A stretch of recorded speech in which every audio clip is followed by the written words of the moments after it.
Tonight, Elena Brooks will meet the man who could destroy her entire life, or turn it into something she never dared to dream of. Damian Moretti isn't the kind of man a quiet literature teacher like her should ever get close to. He's mafia, he's dangerous, he's the darkness she spent her whole life avoiding. But there are things in life you can't control, and love, when it comes, never asks permission. Stay with this story until the end. Hit like and comment what city you're watching from so I can see how far this story has traveled. Now, let me tell you about the night it all began. The estate sat on the edge of the city like a fortress pretending to be a mansion. Iron gates, tall hedges, security cameras tracking every angle. Elena Brooks stood outside the entrance with her hands tucked into her coat pockets, second-guessing everything. She didn't belong here.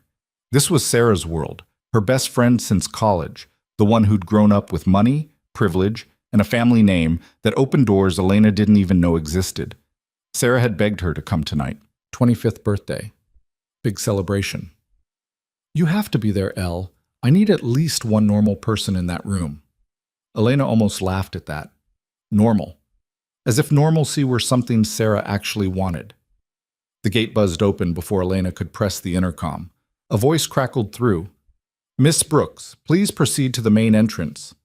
She walked up the long driveway, her boots crunching on gravel, feeling smaller with every step. The house loomed ahead, 3 stories of stone and glass, lit up like a museum. People moved behind the windows, shadows in expensive clothes holding champagne flutes. Elena checked her reflection in her phone screen. Black dress, simple. Hair pulled back. Minimal makeup. She looked exactly like what she was. A 23-year-old high school teacher who'd rather be home with a book and a cup of tea. The front door opened before she reached it. A man in a dark suit stood there, expressionless. Miss Brooks, Miss Moretti is in the East Salon. Thank you. Inside, the house was even more intimidating. Marble floors, crystal chandeliers, artwork that probably cost more than Elena's annual salary. She followed the sound of music and laughter, weaving through clusters of guests who barely glanced at her. She found Sarah in a room filled with white roses and candlelight, surrounded by people who looked like they'd stepped out of a fashion magazine. Elena! Sarah broke away from the crowd and grabbed her hands. You came. I was starting to think you'd bail. I almost did. Sarah laughed. She looked stunning in a silver dress that probably had a designer name Elena wouldn't recognize. Come on, let me get you a drink. You look like you need one. They made their way to the bar, and Sarah ordered 2 glasses of champagne. Elena took hers and sipped carefully, too expensive to waste. So, Sarah said, leaning closer, what do you think? It's beautiful. Very you. Liar. You think it's excessive. Elena smiled. I didn't say that. You didn't have to. Sarah clinked her glass against Elena's. But I'm glad you're here. Most of these people are my parents' friends or business contacts. I barely know half of them. Where are your parents? Dad's in Rome, Mom's upstairs with a migraine.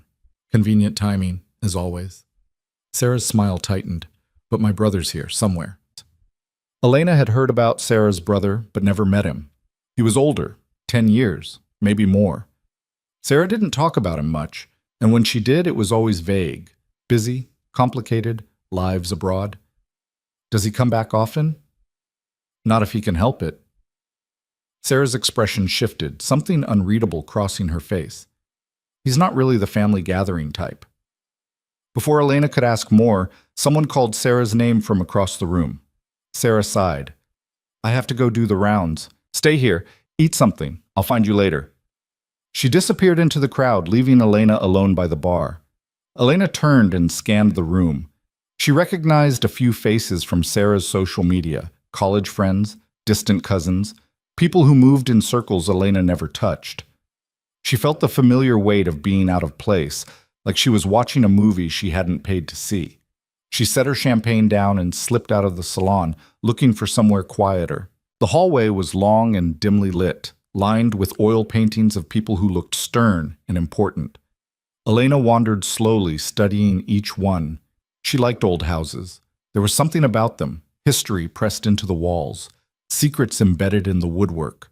She turned a corner and found herself in a smaller room, a library. Floor-to-ceiling shelves, leather chairs, a fireplace crackling softly. It smelled like old paper and smoke. Elena stepped inside, relieved. This was more her speed. She ran her fingers along the spines of the books.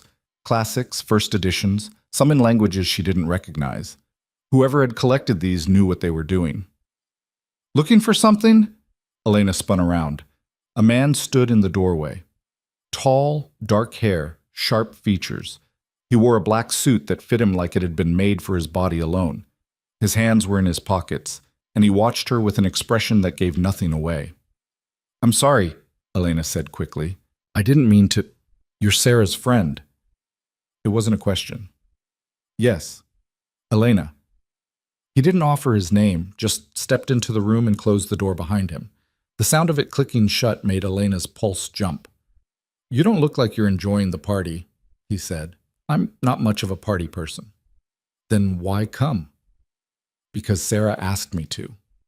He tilted his head slightly, studying her. Elena felt herself being assessed in a way that was both uncomfortable and strangely compelling. It wasn't lecherous, it was something else. Calculated, precise. "You teach, he said. Elena blinked. "How did you—" "Sarah talks about you." "Oh." He moved closer, not quickly, but with a kind of inevitability.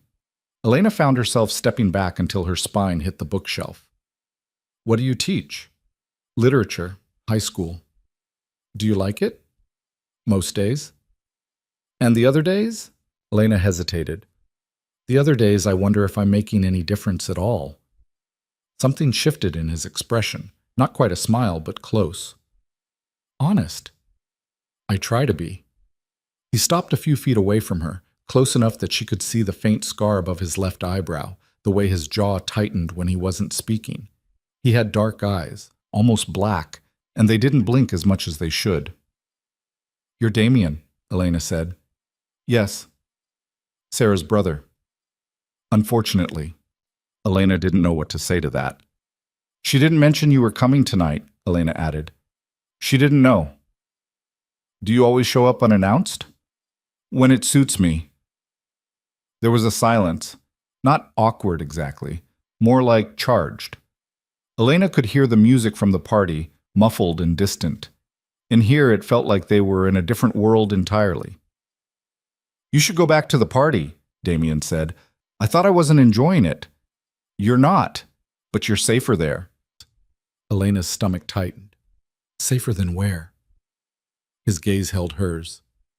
"Here, with me." It should have sounded threatening. Maybe it was. But the way he said it didn't feel like a warning meant to scare her. It felt like the truth. "I don't understand," Elena said quietly. "You don't need to." He turned and walked toward the door. Elena thought he was leaving, but he stopped with his hand on the handle and looked back at her. "Stay away from me, Elena." Then he was gone. Elena stood there, heart pounding, trying to make sense of what had just happened. She felt shaken. Not afraid exactly. Something worse. Curious. She left the library and made her way back to the party, but everything felt different now. The music was too loud, the lights too bright. She kept scanning the room, looking for him, but Damien was nowhere to be found. Sarah reappeared an hour later, flushed and a little drunk. "There you are! I lost you." "I wandered off. Sorry." "Did you meet anyone interesting?" Elena hesitated. "I met your brother." Sarah's smile faltered. "Damien's here?" "He was in the library." "What did he say to you?" "Not much, just introduced himself." Sarah looked uneasy. "Listen, Elle, if he talks to you again, just be careful, okay?" "Careful?" "He's not—" Sarah stopped, choosing her words. "He's not like other people. He's complicated, and he's involved in things I can't really talk about." Elena wanted to ask more, but Sarah's expression made it clear the conversation was over. The party went late. Elena stayed until midnight, then made her excuses and called a cab. Sarah hugged her at the door, whispering, "Thank you for coming. I know this isn't your thing." "Happy birthday," Elena said. The ride home was quiet. Elena stared out the window, watching the city blur past, and tried not to think about dark eyes and the way a stranger's warning had felt like an invitation. All right. The next week passed in a haze of routine. Lesson plans, grading papers, staff meetings. Elena taught her students about metaphor and symbolism, about how literature held mirrors up to life. She didn't tell them that sometimes life handed you things no amount of reading could prepare you for. She didn't hear from Sarah, which wasn't unusual. Sarah's life moved at a different speed. Trips, events, people. They texted sporadically, met for coffee once a month if schedules aligned. Elena was fine with that. She liked her quiet life, predictable, safe. Or she had, until the library. She kept replaying the encounter in her head, the way Damien had looked at her, the way he'd told her to stay away. She'd Googled his name once, late at night, but found almost nothing. A few mentions in business articles. No social media, no photographs. It should have been a relief. It wasn't. On Thursday evening, Elena stopped by the grocery store on her way home from work. She was debating between pasta and stir-fry when she felt it, that prickle on the back of her neck, the sense of being watched. She turned. A man stood at the end of the aisle, older, maybe 50, with graying hair and a leather jacket. He wasn't looking at the shelves. He was looking at her. Elena turned back to her cart, pulse quickening.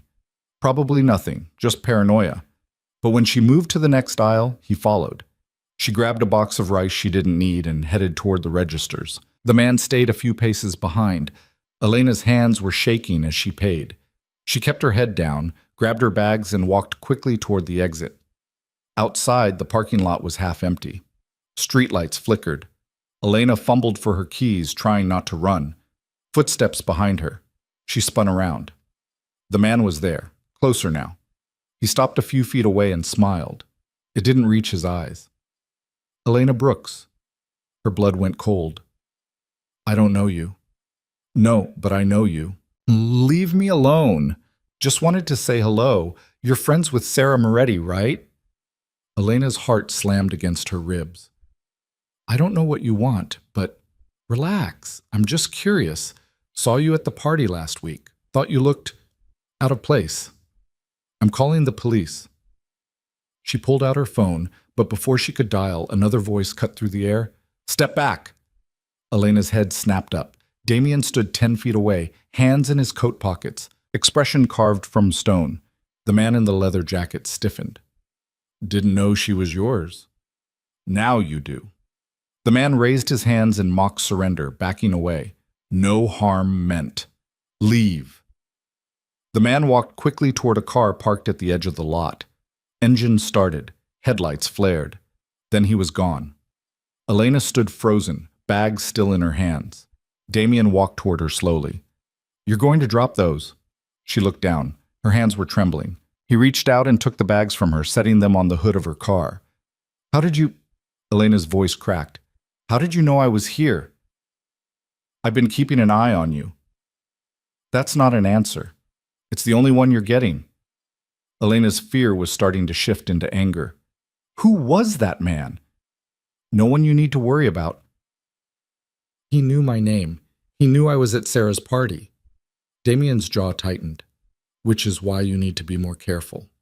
Careful about what? I don't understand what's happening. I told you to stay away from me. I have been. Not far enough. Elena's frustration boiled over.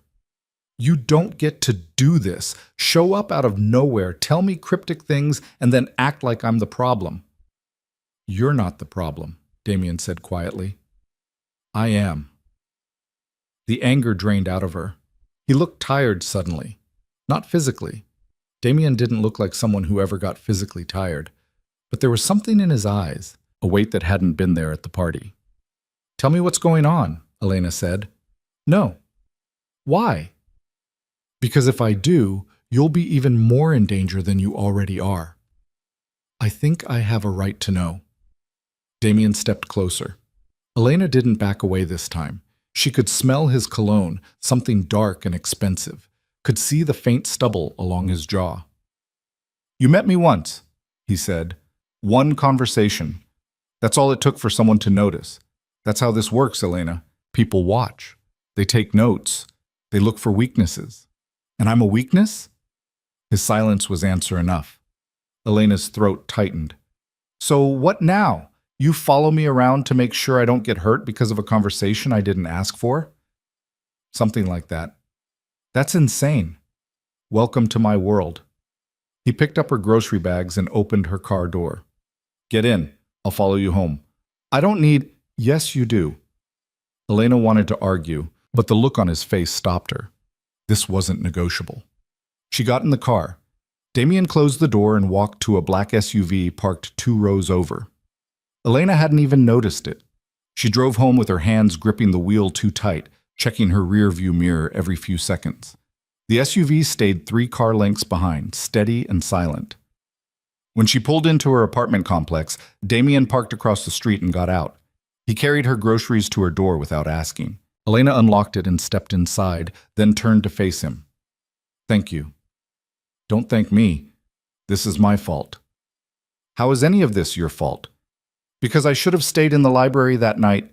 I should have let you walk past. But I didn't. Why not? Damien looked at her for a long moment. I don't know. He set the bags down just inside the door. Elena wanted him to leave. She also wanted him to stay. The contradiction was maddening. Lock your door, Damien said. Don't open it for anyone you don't know. If you see that man again, call me.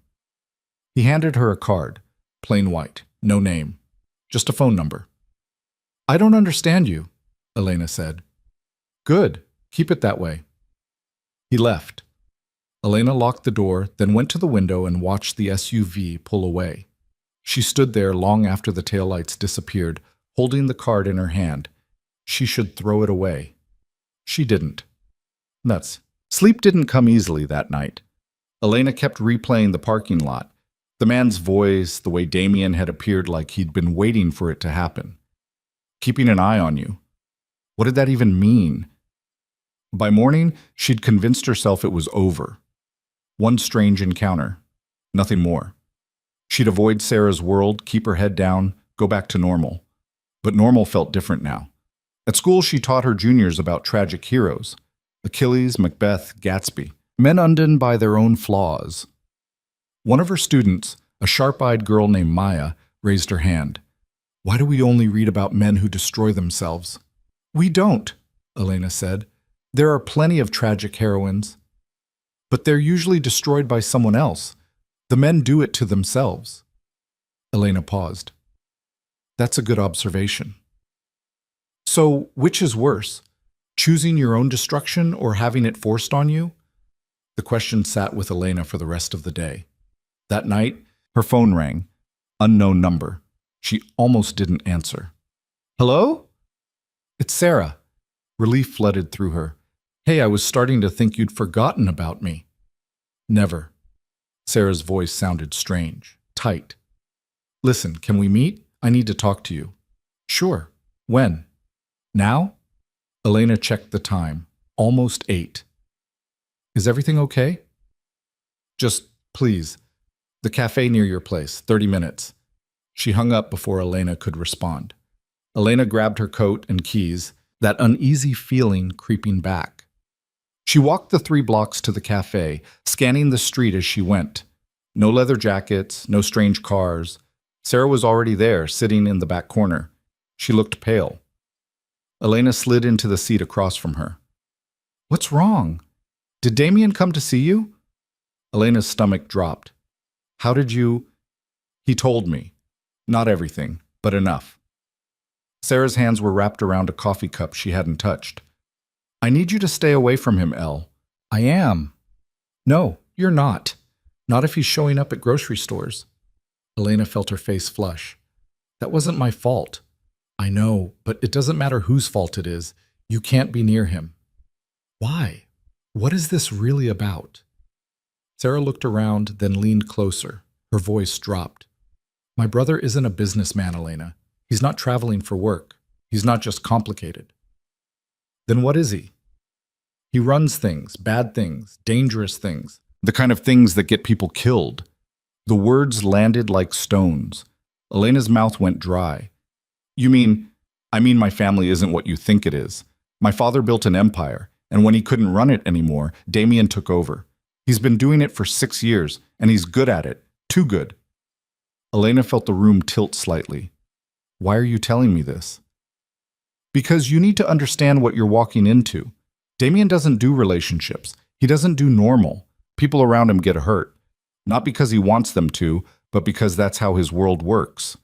He warned me, Elena said quietly. He told me to stay away. And you need to listen.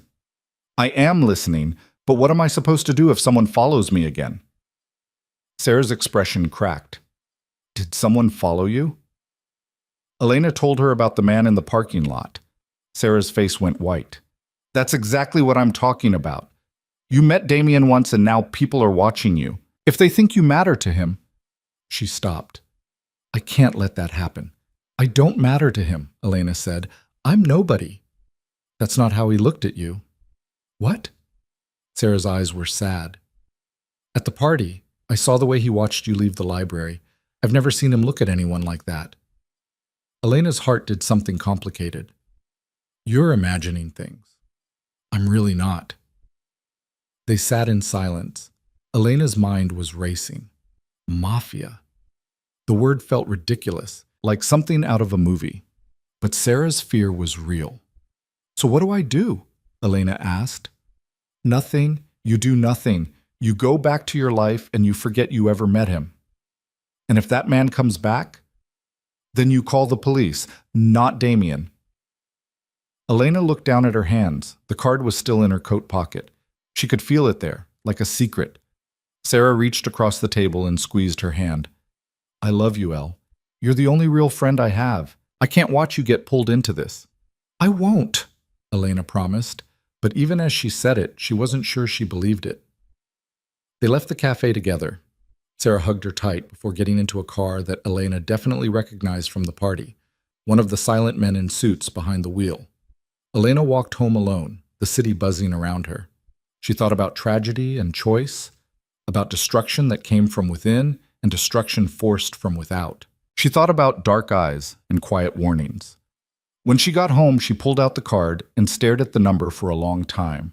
Then she put it back in her pocket. The days that followed were tense. Elena went to work, came home, graded papers.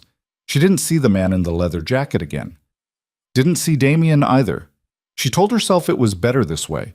But she couldn't stop thinking about him. The way he'd moved in the library, like someone used to controlling every space he entered. The way he'd said her name in the parking lot, like he'd already known it long before she told him. On Friday, Elena stayed late at school to finish grading essays. By the time she left, the building was dark and empty. She walked to her car, keys in hand, trying not to think about parking lots and strangers. Her phone buzzed. Text from an unknown number. Get in your car, lock the doors, drive straight home. Don't stop. Elena's pulse spiked. She looked around. The parking lot was empty. Another text. Now, Elena. She ran to her car, fumbling with the keys, got inside, locked the doors.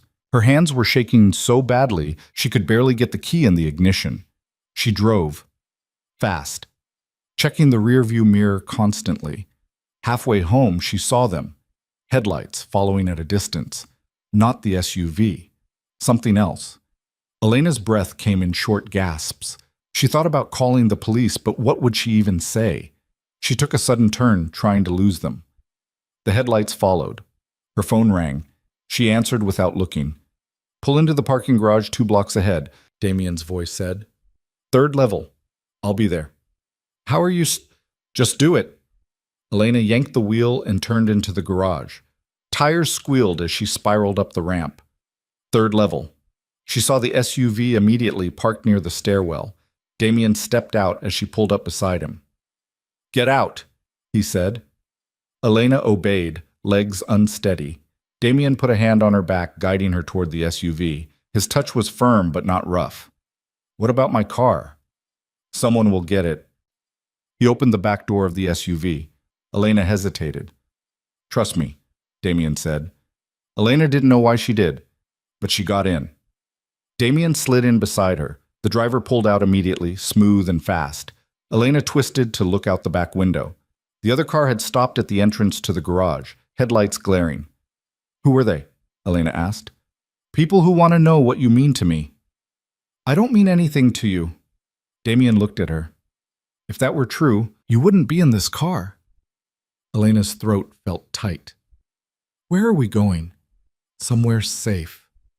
I want to go home. You can't. Not tonight. You can't just... Yes, I can. His voice was hard. And I am. The SUV moved through the city, taking turns Elena didn't recognize. She felt panic rising in her chest. This is kidnapping, she said. No, this is protection. I didn't ask for your protection. You didn't have to. Elena pressed herself against the door, as far from him as the seat would allow. Damien watched her with that unreadable expression, like he could see right through her fear to something underneath. I'm not going to hurt you, he said quietly. How am I supposed to believe that? Because if I wanted to, I already would have. It was a terrible answer. It was also, somehow, the truth.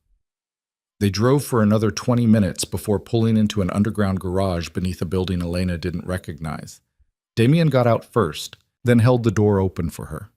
Come on. Elena followed because she didn't know what else to do. They took an elevator to the top floor. The doors opened directly into a penthouse apartment, sleek, modern, floor-to-ceiling windows overlooking the city. Damien locked the door behind them and pocketed the key. Elena stood in the middle of the room, arms wrapped around herself. You can't keep me here. I can, but I won't. He walked to the kitchen and poured 2 glasses of water, then brought one to her.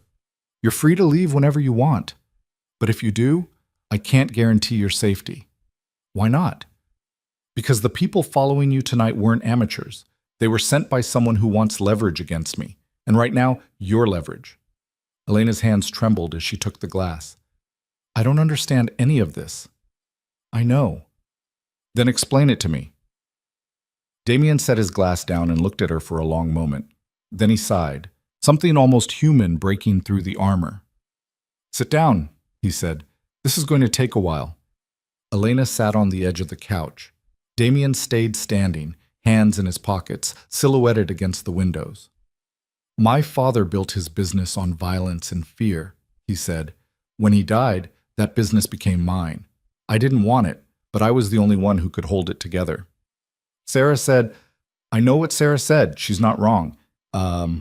He paused. I run an organization that operates outside the law. We control territory, move product, settle disputes. People fear me because they should. Elena's stomach turned. So you're exactly what she said, a criminal. Yes. The honesty of it was almost worse than denial. And you think because I met you once, I'm in danger? I don't think it. I know it. My enemies don't play fair, Elena. They'll use anyone they think I care about to get to me. But you don't care about me. Damien's expression shifted. I shouldn't. The distinction made her chest ache. Why are you telling me this? Elena asked. Because you deserve to know what you're caught in. He moved closer, crouching down so they were eye level. I'm going to fix this. But until I do, you can't go back to your normal life. Not safely. For how long? I don't know. Elena felt tears prick her eyes. She blinked them back, refusing to cry in front of him. This isn't fair. No, it's not. I didn't ask for any of this. I know. He reached out slowly, like she might bolt, and brushed a strand of hair from her face. His fingers were warm. I'm sorry. Elena looked at him, really looked. He wasn't cold right now. He was tired, burdened, human. What happened to you? She whispered. Damien's hand dropped. He stood, turning away. That's not a conversation for tonight. When then? Maybe never. He walked toward the hallway. There's a bedroom down the hall. It locks from the inside. You'll be safe here. And you? I'll be working. Damien. He stopped but didn't turn around. Thank you, Elena said, for getting me out of there. Don't thank me. This is my fault. Then he was gone, disappearing into another room and closing the door.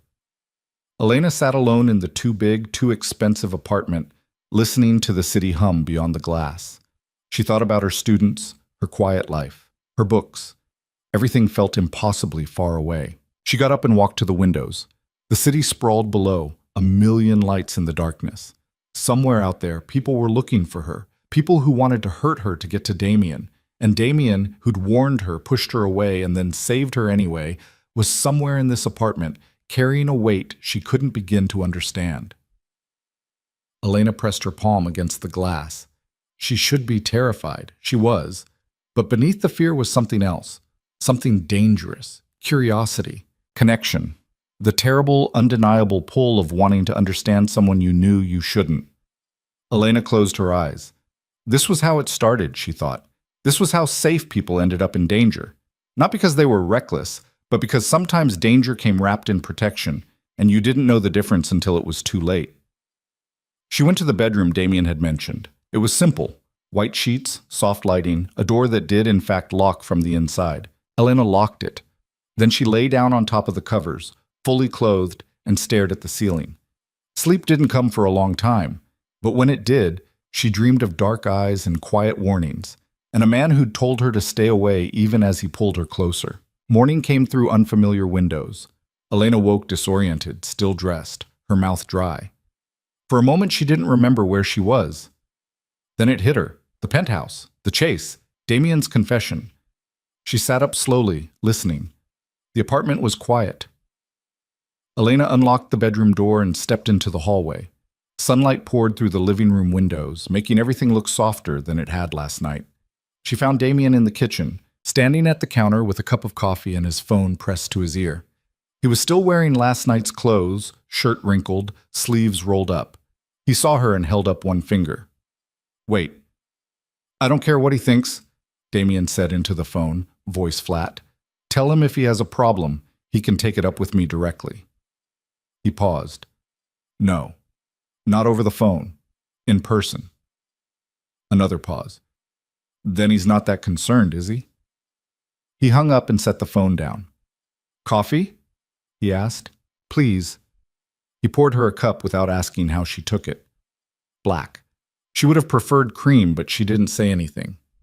Did you sleep? Damien asked. A little. You? No. Elena believed him. He looked exhausted in a way that went deeper than one sleepless night. What happens now? She asked. You stay here until I deal with the situation. How long will that take? I don't know. Elena set her cup down harder than she meant to. I have a job, students, a life. I know. So you're just going to keep me locked up here indefinitely? You're not locked up. You can leave anytime you want. But if I do, then I can't protect you. Damien's expression didn't change. Your choice. It wasn't a choice, and they both knew it. Elena looked around the apartment. Expensive furniture, tasteful art, nothing personal. It felt like a hotel. Do you live here? Sometimes. Where do you live the rest of the time? Wherever I need to be. She wanted to push, to ask real questions, but the look on his face told her she wouldn't get real answers. Not yet. I need to call my school, Elena said. Tell them I'm sick. Already done. You have the flu. Should be back Monday. Elena stared at him. You can't just... I can. And I did. Who did you even talk to? Your principal, nice woman, very concerned about your health. This is insane. This is necessary. Elena wanted to argue, but what was the point? He'd already made the decision. She was realizing that was how Damien operated. He moved forward, consequences be damned, and expected the world to catch up. I need clothes, she said. My things. Already handled. Someone's picking them up from your apartment this morning. You have a key to my apartment? No, but locks aren't complicated. Elena felt her temper spike. So you're breaking into my home now? Would you prefer I send you back there to pack? She wanted to say yes out of spite, but the memory of headlights following her car was too fresh. No, she admitted. Then stop fighting me on this. I'm not fighting you. I'm trying to understand why you care. The question hung between them. Damien picked up his coffee cup, then set it back down without drinking. I don't know. Yeah, he said finally. That's not an answer. It's the only one I have. He walked past her toward the hallway. Make yourself comfortable. There's food in the fridge. Wi-Fi password is on the counter. I have to go out for a few hours. Where? Work. What kind of work? Damien stopped and looked back at her. The kind you don't want details about. Then he was gone. Elena heard the elevator doors close a minute later. She stood alone in the too-quiet apartment, coffee going cold in her hand. This was her life now, at least for the next few days. Trapped in luxury because she'd made the mistake of meeting the wrong man at the wrong party. Elena explored the apartment out of sheer boredom. 2 bedrooms, 3 bathrooms, an office she didn't dare enter. The kitchen was stocked with food that looked untouched. Someone had filled the fridge recently, probably for her. She found expensive whiskey in the cabinet, wine she'd never be able to afford, protein bars that cost more than her usual groceries. The living room had a bookshelf. Elena went to it, hoping for distraction. Most of the books were in Italian, a few in English, business texts, political theory. One battered copy of The Prince that looked like it had been read 100 times. Elena pulled it out and flipped through. Notes in the margins, passages underlined. She wondered if Damien had written them, or if the book had belonged to someone else first. Her phone buzzed. Text from Sarah. Where are you? You weren't at school today. Elena hesitated. What was she supposed to say? Sick. Just the flu. Nothing serious. Do you need anything? No, just rest. Okay, feel better. Love you. Elena felt guilt twist in her stomach. She hated lying to Sarah. But what was the alternative?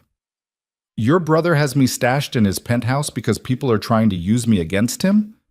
Yeah, that would go over well. She spent the rest of the morning reading, trying not to think about where Damien had gone or what he was doing. Around noon, there was a knock at the door. Elena froze. Another knock. Then a voice. Miss Brooks, I have your things. Elena approached the door carefully, looked through the peephole. A young woman in a black suit stood there, holding 2 suitcases. Elena opened the door but kept the chain on. Who are you? I work for Mr. Moretti. He asked me to pick up some items from your apartment. How do I know that's true? The woman pulled out her phone and held it up. Text message from Damien's number. Let her in. She's safe. Elena undid the chain. The woman brought the suitcases inside and set them by the couch. Is there anything else you need? She asked. No, thank you. The woman nodded and left without another word. Elena opened the first suitcase. Clothes, carefully packed. Underwear, jeans, sweaters, her favorite pair of boots. Toiletries from her bathroom, a book from her nightstand. Whoever had packed this had paid attention. These were the things she actually wore, not the stuff shoved in the back of her closet. The second suitcase had her laptop, charger, lesson plan notebook, and the stack of essays she'd been grading. Despite everything, Elena felt a small flicker of gratitude. Damien might be holding her here, but he wasn't treating her like a prisoner. She changed clothes, showered, tried to feel normal. It didn't work. Everything felt off. The expensive soap, the towels that were softer than any she owned, the knowledge that somewhere in the city, people were looking for her. Damien came back around 6. Elena was on the couch, laptop open, pretending to work on lesson plans. He looked different, tired in a new way. There was tension in his shoulders that hadn't been there this morning. How was work? Elena asked, not sure why she was bothering with small talk. Fine. Liar. Damien almost smiled. What gave it away? You look like you want to hit something. I already did. Elena's stomach dropped. What does that mean? It means I had a conversation with someone who needed to understand consequences. Did you hurt them? Damien looked at her for a long moment. Do you really want the answer to that? No, she didn't. But she also couldn't pretend she didn't know what he was. Is it done? She asked instead. Can I go home? Not yet. When? I don't know, Elena. He ran a hand through his hair, frustration bleeding through. These things take time. How much time? As much as it takes. She wanted to scream. Instead, she closed her laptop and stood up. I can't just sit here doing nothing while you go out and... She stopped. Whatever it is you do. What do you want me to say? That I'm out there making threats? Negotiating with people who'd kill you without a second thought? Because that's the truth. That's what I'm doing to keep you safe. I didn't ask you to. You didn't have to. Why? Elena's voice rose. Why do you care? You don't know me. I'm nobody to you. Damien crossed the room in 3 strides. He stopped inches from her, close enough that she could feel the heat coming off him. If you were nobody, he said quietly, you wouldn't be here. Elena's breath caught. His eyes were darker up close, almost black. She could see the muscle working in his jaw. Then what am I? She whispered. A mistake. The word stung more than it should have. Damien seemed to realize it. He stepped back, something like regret crossing his face. I didn't mean... Yes, you did. He didn't argue, just turned away and walked to the window, hands shoved in his pockets. Elena felt tears prick her eyes. She blinked them back, angry at herself for caring what he thought. I'm ordering dinner, Damien said, voice carefully neutral. What do you want? I'm not hungry. You need to eat. Don't tell me what I need. He turned back to look at her. Elena, just leave me alone. She went to her room and shut the door, locked it. Then she sat on the bed and let herself cry, hating every second of it. She was crying because she was scared, because her life had been turned upside down, because she was stuck in a stranger's apartment with no control over anything, and because part of her, a part she didn't want to acknowledge, had hoped when Damien said she wasn't nobody, he'd meant something different. There was a knock on the door an hour later. Elena? She didn't answer. Food's here. I'm leaving it outside the door. She heard him walk away. Waited 10 minutes. Then opened the door. Thai food. Her favorite. She'd mentioned it once to Sarah, months ago. There was no way Damien should know that. But somehow he did. Elena brought the food inside and ate it sitting on the bed, trying not to think about what it meant that he'd remembered. The next 2 days followed the same pattern. Damien left early, came back late. They barely spoke. Elena read, worked on lesson plans, stared out the window at a city she couldn't access. She was going stir-crazy. On the 3rd morning, she woke to find Damien already in the kitchen. He was making coffee, still wearing yesterday's shirt, blood on his cuff. Elena stopped in the doorway. You're hurt. It's not mine. Somehow that was worse. What happened? Nothing you need to worry about. Stop saying that. Elena walked into the kitchen, yanked his arm toward her. The blood was dried, dark. Whose is it? Damien pulled his arm back gently. Someone who made a mistake. Are they alive? For now. Elena felt sick. I can't do this. I can't sit here while I what? Protect you? This is what protection looks like, Elena. It's not pretty. It's not clean, but it keeps you breathing. I never asked for this. You didn't have to. His voice rose for the first time. You think I wanted this? You think I wanted to care about some teacher I met at a party? I didn't, but here we are. The silence that followed was deafening. Damien looked like he wanted to take the words back. Elena felt her heart hammering. You care about me, she said quietly. I shouldn't. But you do. He didn't answer, didn't need to. Elena stepped closer. Why? Because you looked at me like I was human, Damien said. In that library. You didn't know who I was, what I'd done. You just saw me, and He stopped. I can't remember the last time that happened. Elena's throat felt tight. I still see you that way. You shouldn't, not after this. Maybe I don't care. Damien's expression shifted.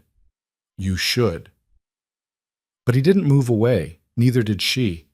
The air between them felt charged, dangerous. Elena could feel her pulse in her throat. She thought about Sarah's warning, about everything she knew she should do. Then Damien's phone rang. He stepped back, breaking the moment. Answered it. What? His expression went hard. When? Pause.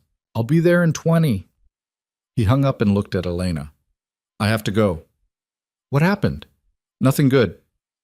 He grabbed his jacket. Don't leave. Don't open the door. Don't call anyone. Damien, promise me. Okay, I promise. He left. Elena stood in the kitchen, heart still racing, trying to make sense of what had just happened. He cared about her. He'd admitted it. And she was starting to care back, which was possibly the stupidest thing she could do. Hours passed. Elena tried to distract herself with work, with reading, with anything, but her mind kept circling back to Damien, the blood on his cuff, the way he'd looked at her, the rawness in his voice when he'd said she saw him as human. It was almost dark when her phone rang. Sarah. Hey, Elena answered, trying to sound normal. Where are you? Sarah's voice was tight. Home. Why? Don't lie to me. I went by your apartment. You're not there. Elena's stomach dropped. Sarah, are you with him? Silence. Elena, answer me. Are you with Damien? It's not what you think. Then what is it? Elena closed her eyes. I'm safe. That's all you need to know. He's using you. He's protecting me. From what?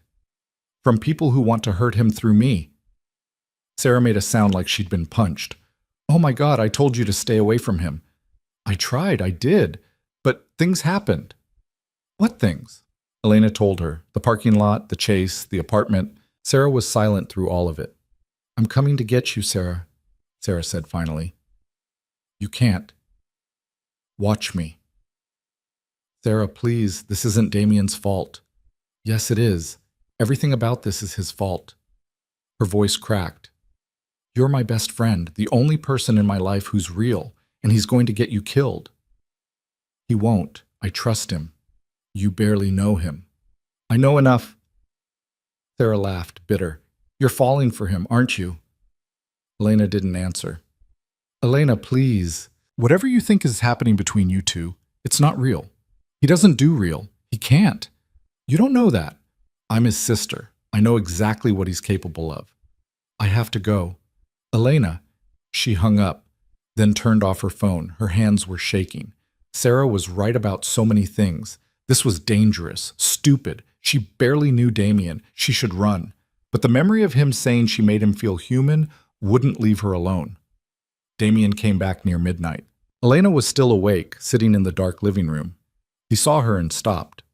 Why aren't you sleeping? Sarah knows I'm here. His expression didn't change. I figured she would eventually. She's angry.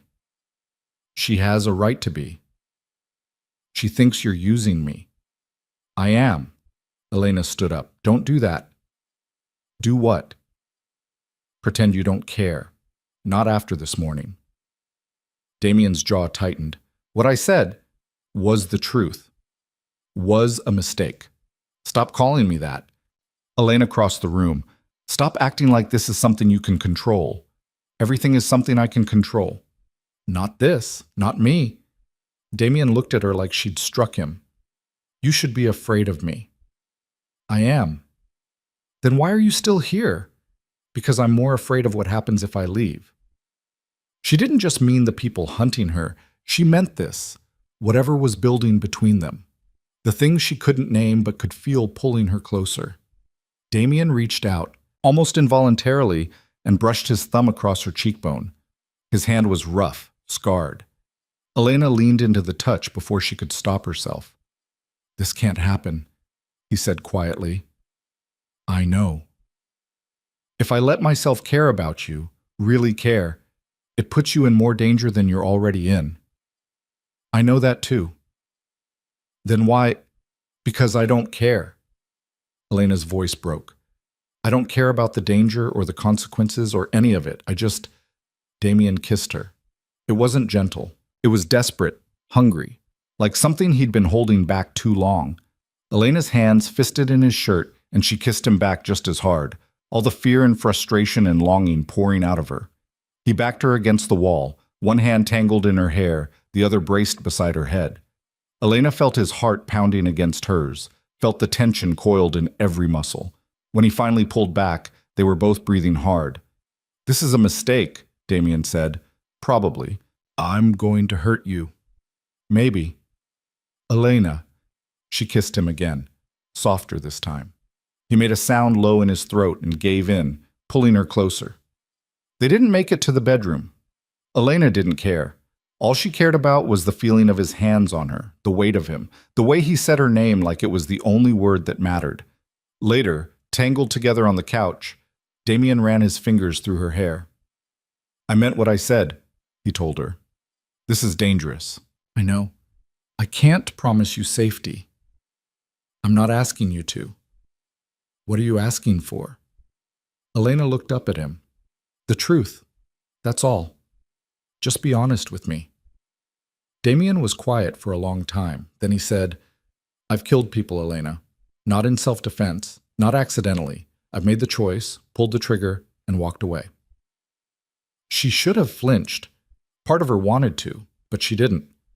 Why are you telling me this? She asked. Because you asked for the truth. And if we're doing this, whatever this is, you need to know who I am. I already know. No, you know what I do. That's different. Elena sat up, pulling the blanket around herself. Then tell me who you are. Damien looked at her like he was trying to decide if she could handle it. Then he started talking. He told her about his father, about growing up watching violence become currency, loyalty become law, about the day he realized his family's money came from other people's fear, about trying to leave and being pulled back when his father died. I was 26, Damien said. I thought I could walk away, but the organization, it's not something you just leave, and if I didn't take over, someone else would have. Someone worse. So you did it to protect people? I did it because I was good at it, and because some part of me wanted the power. He looked at her. Don't make me into something I'm not. I'm not a hero. I never thought you were. Then what do you think I am? Elena touched his face, tracing the scar above his eyebrow. Human. Complicated. Someone trying to carry something too heavy alone. Damien caught her hand, pressed his lips to her palm. You scare me. Why? Because you make me want things I can't have. Like what? Normal. Safe. A life where I don't have to worry about getting you killed. Elena's heart ached. Maybe normal is overrated. It's not. Then why are you here with me instead of pushing me away? Because I'm selfish. Damien pulled her close, burying his face in her hair. Because for once in my life, I want something that's just mine. Not the organization's, not my father's legacy, just mine. They stayed like that for a long time, wrapped around each other in the dark. Elena knew this was dangerous, knew Sarah was right to worry, knew every logical part of her brain was screaming to run. But the part that had kissed him back, that had chosen to stay, that part was louder. What happens now, Eats? She asked. I don't know. That's becoming a pattern with you. Yeah. She could hear the smile in his voice. It is. They eventually made it to Damien's bedroom. Elena fell asleep with his arm around her, feeling safer than she had any right to feel. When she woke, he was gone. But there was a note on the pillow. Had to handle something. Back by tonight. Don't leave. D. Elena got up and made coffee, replaying last night in her head. Part of her couldn't believe it had happened. The other part was still feeling the ghost of his hands on her skin. Her phone was still off. She turned it on, then immediately regretted it. 23 missed calls from Sarah. 15 texts.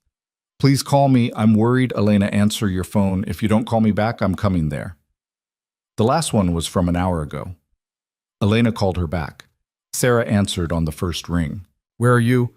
I told you. I'm safe. With Damien. Yes. Elena. Sarah's voice cracked. What are you doing? I don't know. Are you sleeping with him? Elena didn't answer. Oh my God. You are. Sarah sounded like she was crying. How could you? Sarah, he's my brother, my messed up, dangerous, emotionally unavailable brother, and you're my best friend. I'm sorry. Are you? Because it doesn't sound like you are. I didn't mean for it to happen, but it did. Sarah took a shaky breath. Do Do you have any idea what you're getting into? What his life is like? The things he's done? He told me. He told you what? A sanitized version? The highlights? Elena, he's killed people. He ruins lives. She stopped. And now he's ruining yours. He's not. Yes, he is. You just can't see it yet. Elena felt tears on her cheeks. I care about him. Don't, please don't. It's too late. Sarah was quiet for a long moment. Then she said, I can't do this. I can't watch you fall for him knowing how it's going to end. Sarah, call me when you come to your senses. She hung up. Elena stood there, phone in hand, crying in a kitchen that wasn't hers, in love with a man she barely knew. This was the mistake Damien had warned her about, and she'd made it anyway. Elena was still standing in the kitchen when Damien came back. He took one look at her face and knew. Sarah called. Yeah. He set his keys down, shrugged off his jacket. There was tension in every movement. What did she say? That I'm making a mistake, that you're going to ruin my life. Elena wiped her eyes. That she can't watch me do this. Damien crossed the room and pulled her into his arms.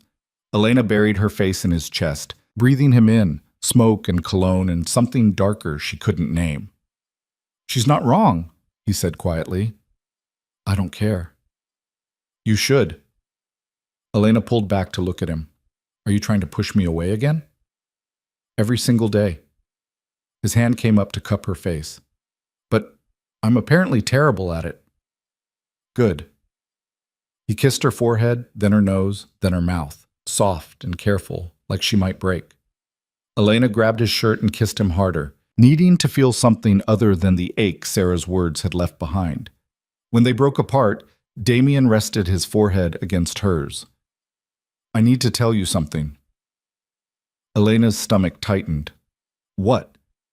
The people who are following you, they work for someone named Marco Vitale. He's been trying to move into my territory for months. Using you against me was just the opening move.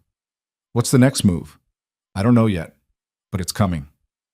Damien stepped back, ran a hand through his hair.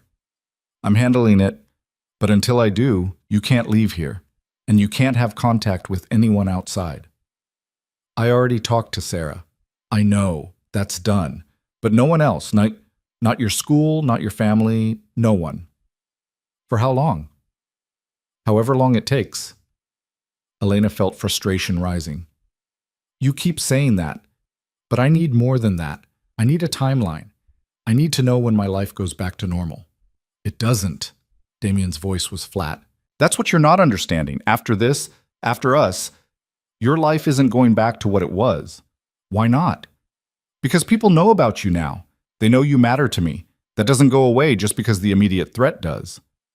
The weight of it hit Elena all at once. She'd known intellectually that being with Damien came with consequences. But hearing it spelled out like this, permanent, irreversible, made it real in a way it hadn't been before. So what are you saying? I'm just stuck like this forever? I'm saying you need to decide if I'm worth it. Elena stared at him. That's not fair. None of this is fair. You're asking me to give up everything. No, I'm telling you what the cost is. What you do with that information is up to you. He walked past her toward the bedroom. Elena stood frozen, trying to process what had just happened. Was he really giving her a choice? Or was this just another way of pushing her away? She found him in the bedroom, changing his shirt. There was a fresh bruise on his ribs, purple and ugly. What happened? Elena asked. Conversation got physical. With Marco. One of his people. Damien pulled on a clean shirt, wincing slightly. It's handled. Is it? Because it doesn't feel handled. Elena. No. You don't get to shut me out now. Not after everything. She moved closer. You told me to decide if you're worth it. I already did. I'm here, aren't I? You're here because you don't have a choice. That's bullshit, and you know it. I could have called the police a dozen times, could have run when you weren't looking, but I didn't. Damien looked at her like he was seeing something he didn't expect. Why? Because I'm falling for you. The words came out before Elena could stop them. And I hate it. I hate that you're right about everything being complicated and dangerous. I hate that Sarah won't talk to me. I hate that I can't go back to my normal life. But I don't hate you. I can't. Damien closed his eyes. You barely know me. I know enough. You know what I've told you. That's different. Then tell me more. He opened his eyes and the look in them was raw. What do you want to know? Everything. I want to know who you were before all this. I want to know what you're afraid of. I want to know why you keep pushing me away when I can see that you don't want to. Damien sat on the edge of the bed. Elena waited, giving him space to decide. Finally, he spoke. My father was a brutal man. Effective, but brutal. He built the organization on fear, and it worked. People didn't cross him because they knew what would happen if they did. He paused. I spent my whole childhood watching him hurt people. And the thing that scared me most wasn't the violence. It was how normal it became. How easy. Elena sat beside him, not touching, just listening. When I was 16, he made me watch an execution. One of his lieutenants had been skimming money. My father wanted me to understand consequences. Damien's voice was hollow. He handed me the gun after, told me to finish it. I said no. What happened? He beat me unconscious. When I woke up, the man was dead anyway, and my father told me that mercy was weakness, that if I wanted to survive in his world, I needed to learn to kill my conscience. Elena felt tears burning. I'm sorry. Don't be. I learned the lesson eventually. Damien looked at her. That's who I am, Elena. Someone who learned to kill his conscience. Someone who can look at a problem and see murder as a solution. That's not all you are. It's enough. No, it's not. Elena took his hand. You didn't kill me when I was a problem. You protected me instead. That means something. It means I'm compromised. It means you're human. Damien pulled his hand away and stood up. Stop trying to make me into something I'm not. I'm not. I'm seeing what's actually there. You're seeing what you want to see. Maybe. Or maybe you've spent so long being what your father made you that you forgot you could be anything else. The words hit harder than Elena meant them to. Damien's expression shuddered completely. You don't know what you're talking about, he said coldly. Then prove me wrong. I don't have to prove anything to you. No, but you want to. Elena stood, meeting his eyes. You want me to see you differently than everyone else does. That's why you told me about your father. That's why you keep trying to scare me off. Because part of you is hoping I'll stay anyway. Damien was silent for a long moment. Then he said, You should go. Elena's heart dropped. What? Leave. Go back to your life. Forget this happened. I thought you said I couldn't leave safely. I'll handle it. I'll make sure Marco knows you're off limits. It'll be fine. You're lying. I'm giving you an out. Take it. Elena felt anger rising alongside the hurt. Is this because I was right? Because I got too close? This is because you deserve better than this? That's not your decision to make. Yes, it is. Damien's voice hardened. This is my world, my rules, and I'm telling you to leave. Elena wanted to scream, to hit him, to make him admit he was scared instead of angry, but she could see the walls going up, the same walls he'd had in place the night they met. Fine, she said. I'll go. She grabbed her suitcase and started throwing clothes into it. Damien watched from the doorway, expression unreadable. Elena, don't. You made your choice. Now I'm making mine. She zipped the suitcase, grabbed her laptop bag, walked past him toward the front door. Her hands were shaking as she pressed the elevator button. The doors opened. Elena stepped inside. Damien caught the door before it closed. Wait, why? So you can push me away again? So I can apologize. Elena's anger faltered. For what? For being a coward. Damien stepped into the elevator, letting the doors close behind him. You were right. About all of it. I'm scared. Of caring about you. Of what it means. Of what could happen. And pushing me away fixes that how? It doesn't. But it's the only thing I know how to do when things matter too much. The elevator started moving down. Elena watched the numbers decrease, trying to figure out what she was supposed to say. I'm not good at this, Damien said quietly. at letting people in, at trusting that they won't leave or get hurt, or... He stopped. My father taught me that love is leverage, that caring about someone makes you weak, and I've spent 15 years proving him right. He was wrong. Was he? Look at what's already happened to you because of me. I'm still here. You shouldn't be. The elevator reached the lobby. Doors opened. Elena didn't move. Tell me what you want, she said. Not what you think you should want, what you actually want. Damien looked at her like the answer was obvious and impossible all at once. You. I want you.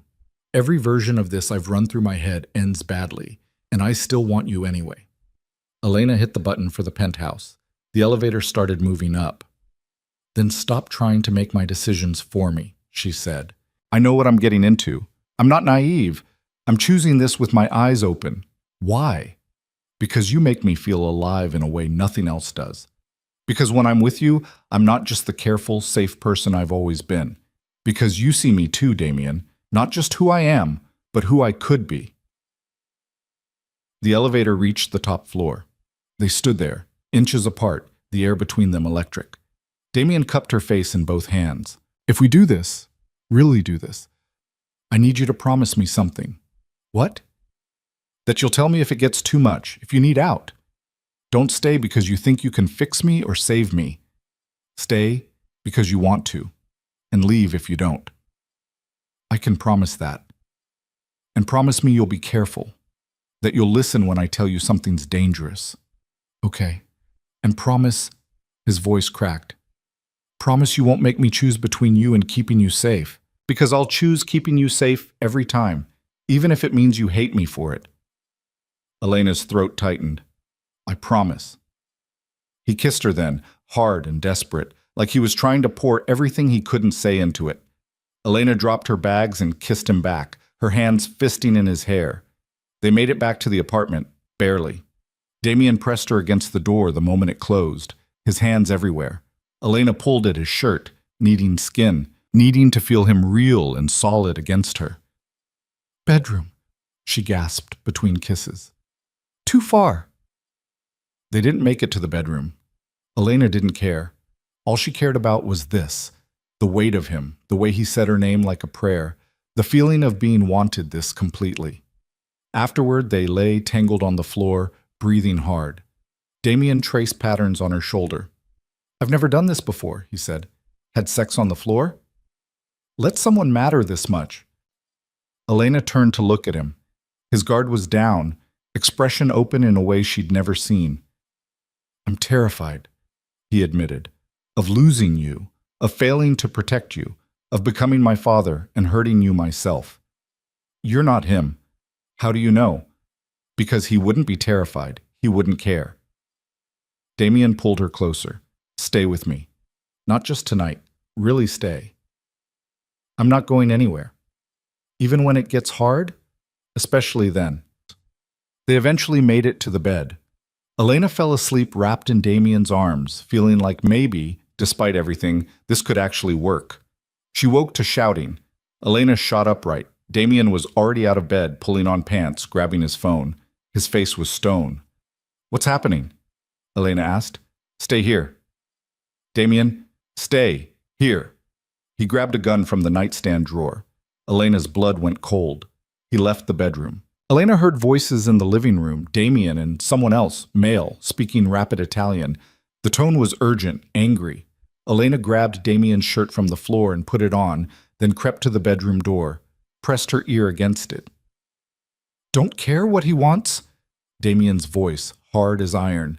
He has Marcus. If you don't, then he kills Marcus. I'm not negotiating. Damien, he's your brother. Elena's heart stopped. Brother? Half-brother. And he knew the risks. So we just let him die? We don't let him do anything. We get him back. But not by giving Marco what he wants. Which is me and Elena. Elena's hand flew to her mouth. She pushed the door open. Damien spun, gun raised, then lowered it when he saw her. I told you to stay in the bedroom. Who's Marcus? Damien's jaw tightened. Someone I should have mentioned before now. The other man in the room was younger, maybe 30, with sharp features and nervous energy. He looked between Damien and Elena like he was trying to figure out what was happening. "This is her?" he asked. "Luca, not now." "You brought a civilian into this?" "I said not now." Luca threw up his hands. "You're a funeral, literally, if we don't figure this out." Elena walked further into the room, keeping her eyes on Damien. "Tell me what's going on." "Marco took my half-brother. He's using him as leverage to get to me." "Why didn't you tell me you had a brother?" "Because he's been out of the life for 3 years, living clean in Philadelphia. I thought he was safe." "Guess not," Luca muttered. Damien shot him a look that could have killed. "How long ago did they take him?" 2 hours. They sent a video 20 minutes ago." Luca pulled out his phone, hesitated. "You're not going to like it." "Show me." Luca hit play. Elena couldn't see the screen, but she could hear it. A young man's voice, scared but trying not to show it. "Damien, if you're watching this, don't come. It's a trap. He's going to kill us both either way." Then another voice, older, amused. "You have until midnight. Come alone. Bring the girl, or your brother dies. We'll send you the location." The video ended. Damien's knuckles were white around the phone. "When's midnight?" 4 hours. "Where?" "Warehouse District. They'll text the exact location an hour before." Damien handed the phone back. "Get everyone ready. I want 20 men positioned around every warehouse in that district before we get the location." "And when he realizes you brought backup?" "He's expecting backup. He's not expecting me to actually show up." "So we're walking into a trap." "No, I'm walking into a trap. You're getting Marcus out while they're focused on me." Elena's stomach dropped. "You can't do that." Damien looked at her. "I don't have a choice." "Yes, you do. You can let the police handle it." Luca actually laughed. "The police? Yeah, that'll work great." "Luca, go," Damien said. "I'll call you in an hour." "You're seriously taking relationship advice time right now? Go." Luca left, still muttering. The moment the door closed, Elena rounded on Damien. "You can't walk into a trap." "I can, and I will." "He's going to kill you." "Maybe, but he's definitely going to kill Marcus if I don't show up." "So you trade your life for his?" "If I have to." Elena felt panic rising. "No, we'll find another way." "There isn't one." "Then I'm coming with you." "Absolutely not." "You need me. He asked for both of us." "Which is exactly why you're staying here." Damien gripped her shoulders. "Elena, listen to me. If you're there, I can't focus on getting Marcus out. I'll be too worried about protecting you. And if I'm here, you'll be distracted anyway, wondering if Marco sent someone after me." Damien opened his mouth, then closed it. She had a point. "If I'm with you, at least you know where I am," Elena pressed. "At least you can see me, protect me." "By walking you straight into the line of fire? Better than leaving me here alone while you go get yourself killed." They stared at each other. Elena could see Damien calculating, running scenarios, trying to find a solution that didn't involve her getting hurt. "I hate this," he said finally. "Me too. If I say yes, and that's a big if, you do exactly what I tell you. No questions, no arguments. Okay?" "I mean it, Elena. If I tell you to run, you run. If I tell you to hide, you hide." "I understand." Damien pulled her close, pressing his face into her hair. "I can't lose you." "Then don't." He held her for a long moment, then stepped back. "Get dressed. Wear dark colors. Comfortable shoes." Elena went to the bedroom on shaking legs. She'd just volunteered to walk into a trap, with a mob boss, to save a brother she didn't know existed until 10 minutes ago. This was insane, but so was everything else about her life right now. She dressed quickly, jeans, dark sweater, boots. When she came back out, Damien had changed too, black on black, gun holstered under his jacket. He looked at her and something painful crossed his face. "Last chance to back out." "I'm not backing out." "You should." "Probably, but I'm not." He pulled her into a kiss that tasted like goodbye. Elena kissed him back fiercely, trying to tell him without words that this wasn't ending tonight, They were both making it out alive. They had to. Damien's phone buzzed. He checked it, face hardening. Location just came through. They moved up the timeline. We have 30 minutes. Why would they do that? To keep me off balance. Make sure I can't get backup in place. He texted something rapidly. Luca's scrambling. This is going to be messy. How messy? Very. They took the elevator down to the garage. Damien put Elena in the passenger seat of a different car, smaller, faster. He drove like he was racing, weaving through traffic. Tell me about Marcus, Elena said, needing to focus on something other than her terror. What do you want to know? How old is he? 25. My father's second marriage. Are you close? We were, before I took over. He wanted nothing to do with the business, so I made sure he could leave. Got him set up in Philadelphia, clean identity, the works. And he stayed out? Until tonight. Damien's hands tightened on the wheel. This is my fault. I should have had someone watching him. You can't protect everyone. I'm supposed to protect family. Elena understood then. This wasn't just about Marcus. This was about Damien proving he wasn't his father, that he could care about someone without destroying them. They reached the warehouse district. Damien parked 2 blocks away from the address Marco had sent. Listen to me very carefully, he said, turning to face her. When we get inside, stay behind me. Don't speak unless spoken to. If shooting starts, hit the ground and cover your head. Okay. And Elena, his voice cracked. If something happens to me, there's a key taped under the driver's seat. It opens a safe deposit box at First National Bank. Everything you need is in there. Money, documents, contacts. Luca will help you disappear. Nothing's going to happen to you. Promise me you'll use it if it does. Damien, promise me. I promise. He kissed her once more, quick and hard. Then he got out of the car. Elena followed, her heart hammering so hard she could barely hear anything else. The warehouse loomed ahead, dark and silent. Damien took her hand. Stay close. They walked toward the entrance. Elena had never been more terrified in her life. The door opened before they reached it. A man stepped out. The same man from the grocery store parking lot, leather jacket and cold eyes. Right on time, he said. Marco's waiting. He led them inside. The warehouse was mostly empty, just concrete floor and metal support beams. Lights had been set up in the center, illuminating a small area like a stage. Marcus was there, tied to a chair, face bloodied. He looked up when they entered, and his expression went from hope to horror. Damien, no!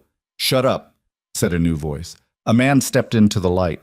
Older than Damien, maybe 50, with silver hair and a suit that probably cost more than Elena's car. He smiled when he saw them. Damien Moretti, finally! And you brought the girl. How considerate. Let my brother go, Marco. Of course, after we have a little chat. Marco's eyes slid to Elena. She's prettier than I expected. I can see why you're willing to risk so much. She's not part of this, isn't she? My sources tell me she's been living with you for over a week, that you've been keeping her very close. Marco circled them slowly. That's not like you, Damien. You don't do attachments. So either she's a very good actress or you finally found your weakness. Damien's hand tightened around Elena's. What do you want? Your territory, your contacts, your operations, everything your father built. No. Then your brother dies. You're going to kill him anyway. Marco tilted his head. True, but I might make it quick if you cooperate. I'm not giving you anything. Not even for her? Marco nodded. 2 men grabbed Elena, yanking her away from Damien. She gasped as one of them twisted her arm behind her back. Let her go, Damien said, voice deadly calm. Give me what I want. I can't. You know that. Can't or won't? Both. Marco sighed. That's disappointing. I really hoped you'd be more reasonable. He pulled out a gun, pressed it to Elena's temple. Elena's vision went white with fear. She could feel the cold metal against her skin, smell the man's cologne, hear her own heartbeat thundering in her ears. Last chance, Marco said. Damien looked at Elena. She saw something break in his eyes. Okay, he said quietly. Okay, Let her go and we'll talk. Marco smiled. See? I knew you'd come around. He lowered the gun. The man holding Elena released her arm. She stumbled forward and Damien caught her, pulling her behind him. Start talking, Marco said. Not here. Not with them. You're not in a position to negotiate. Neither are you. Damien's voice went cold. Because you made a miscalculation. Oh? You assumed I'd come alone, or with minimal backup. You were counting on me being desperate enough to make mistakes. Marco's smile faltered. You brought an army? Something like that. The lights went out. Gunfire exploded in the darkness. Elena screamed as Damien pulled her down, covering her body with his. The world became chaos, muzzle flashes, shouting, the smell of cordite. Stay down, Damien shouted over the noise. Elena pressed herself flat to the concrete, hands over her head. She could hear Damien moving, firing, more gunshots, closer. Then hands grabbed her. Not Damien's. Elena fought, kicking and scratching, but whoever had her was strong. They dragged her backward through the darkness. Damien! She screamed. More gunfire. A body hit the ground near her.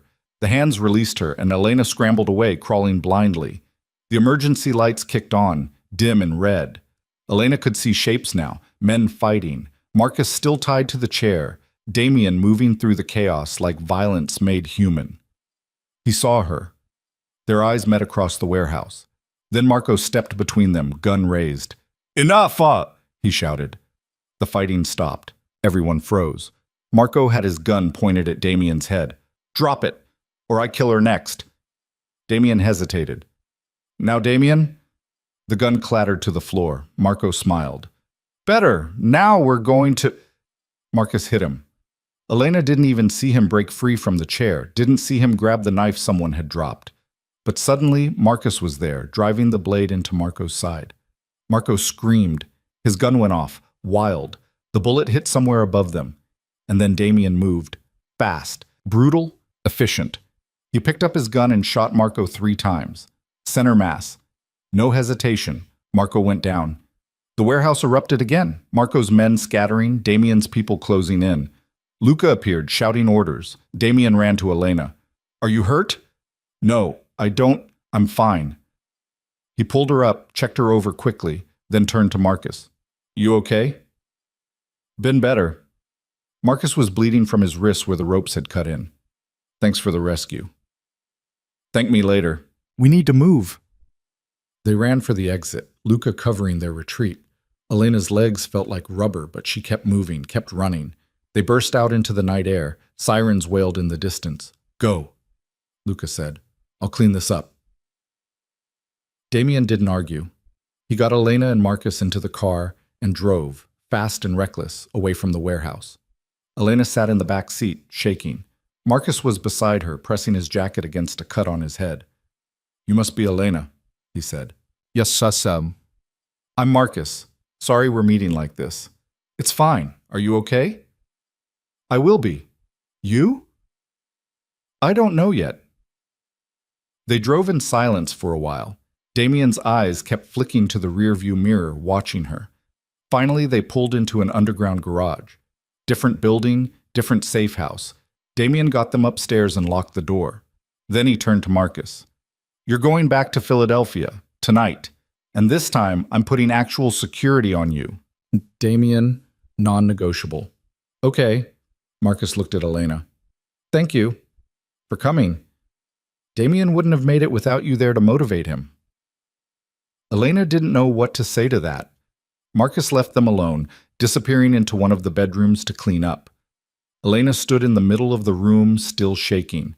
Damien crossed to her and pulled her into his arms. I'm sorry, he said into her hair. I'm so sorry. For what? For almost getting you killed. Elena pulled back to look at him. You saved me. I put you in danger in the first place. We saved your brother. At what cost? Damien's eyes were haunted. You had a gun to your head, Elena. I watched it happen and couldn't stop it. But I'm okay. We're both okay. This time. What about next time? Then we handle it next time. Damien closed his eyes. I can't keep doing this. Fear spiked through Elena's chest. Doing what? Putting you at risk, dragging you deeper into my world. This isn't sustainable. So what are you saying? He looked at her, and the pain in his expression nearly broke her. I don't know. Yes, you do. You're saying you want me to leave. I'm saying I don't know how to keep you and keep you safe at the same time. Elena felt tears spilling over. We'll figure it out. Will we? Because tonight proved everything Sarah said. Everything I've been afraid of. You almost died. But I didn't. You could have, and it would have been my fault. Elena grabbed his face, forcing him to look at her. I chose this. I chose you, knowing the risks. You don't get to make that choice for me. Even if it gets you killed? Even then. They stood there wrapped around each other, both crying now. The adrenaline was wearing off, leaving only exhaustion and fear, and something that might have been love. I can't lose you, Damien whispered. Then don't let me go. He kissed her, salt and desperation and promise. Elena kissed him back, pouring everything she had into it. When they finally broke apart, Damien rested his forehead against hers. This is going to be hard, he said. I know. People are going to keep coming after you. I know that too. And Sarah might never forgive either of us. I'll deal with that when I have to. Damien pulled back, studying her face like he was trying to memorize it. Why are you doing this? Because I love you, Elena said. The words felt right and terrifying. I'm in love with you, Damien, and I know it's too soon and too complicated and probably the worst idea I've ever had. But I can't help it. Damien looked stunned, like he'd never expected to hear those words, like he didn't know what to do with them now that he had. Say something, Elena said. He stopped, started again. No one's ever said that to me before. Ever? Not and meant it. Elena's heart broke for him. Well, I mean it. I don't know how to do this, Damien admitted. How to be what you need. You're already what I need. Just stay. Just be honest. That's all I'm asking. Damien pulled her close again, holding her like she might disappear. I love you too, he said quietly. I don't know when it happened, but somewhere between the library and tonight, you became the thing I care about most in the world, and that terrifies me. Me too. They held each other in the darkness, two broken people trying to figure out how to be whole together. It wasn't perfect, it wasn't safe, but it was real. And for now, that was enough. They stayed in the safe house for 3 days. Marcus left the first morning, escorted by 4 of Damien's men back to Philadelphia with instructions to disappear for a while. Before he left, he pulled Elena aside. Take care of him, Marcus said. He acts like he doesn't need anyone, but he does, especially now. I will. And watch yourself. He's going to try to push you away every time things get dangerous. Don't let him. Elena managed a weak smile. I'm getting good at that part.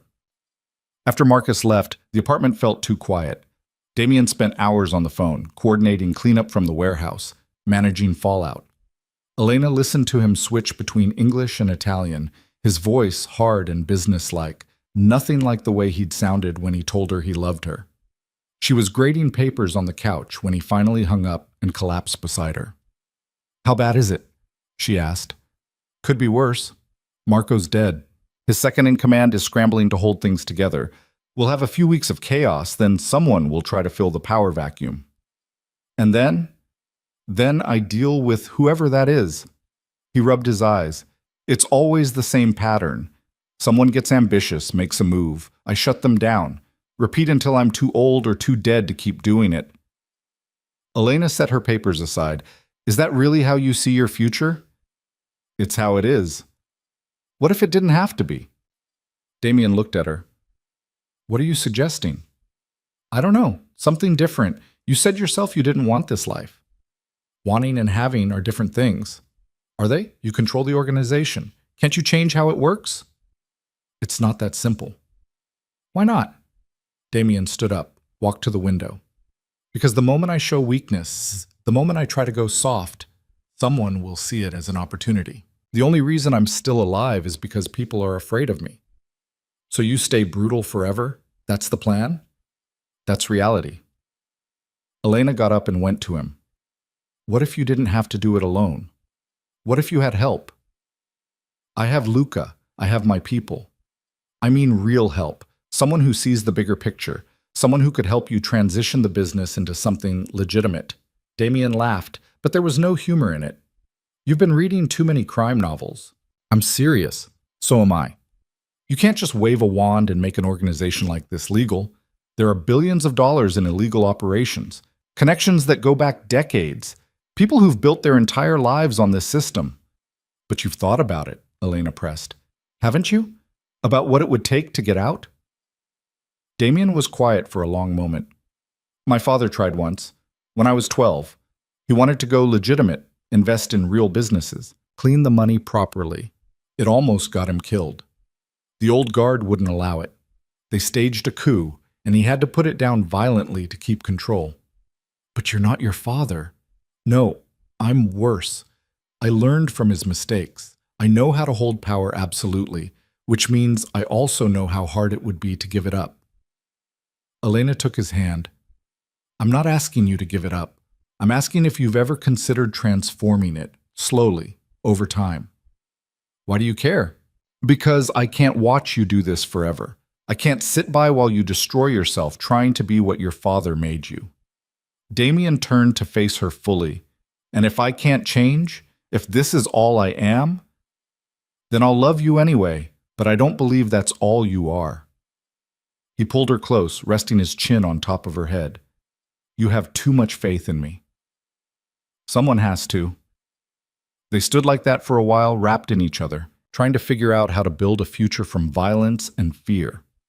On the fourth day, Damien said Elena could go back to her apartment. The threat had passed for now. Marco's organization was in disarray. No one was looking for her anymore. Elena should have been relieved. Instead, she felt uncertain. What about us? She asked as they packed her things. What about us? Are we just going back to how things were? Me in my apartment, you doing whatever it is you do? Damien zipped her suitcase. I don't know. What do you want?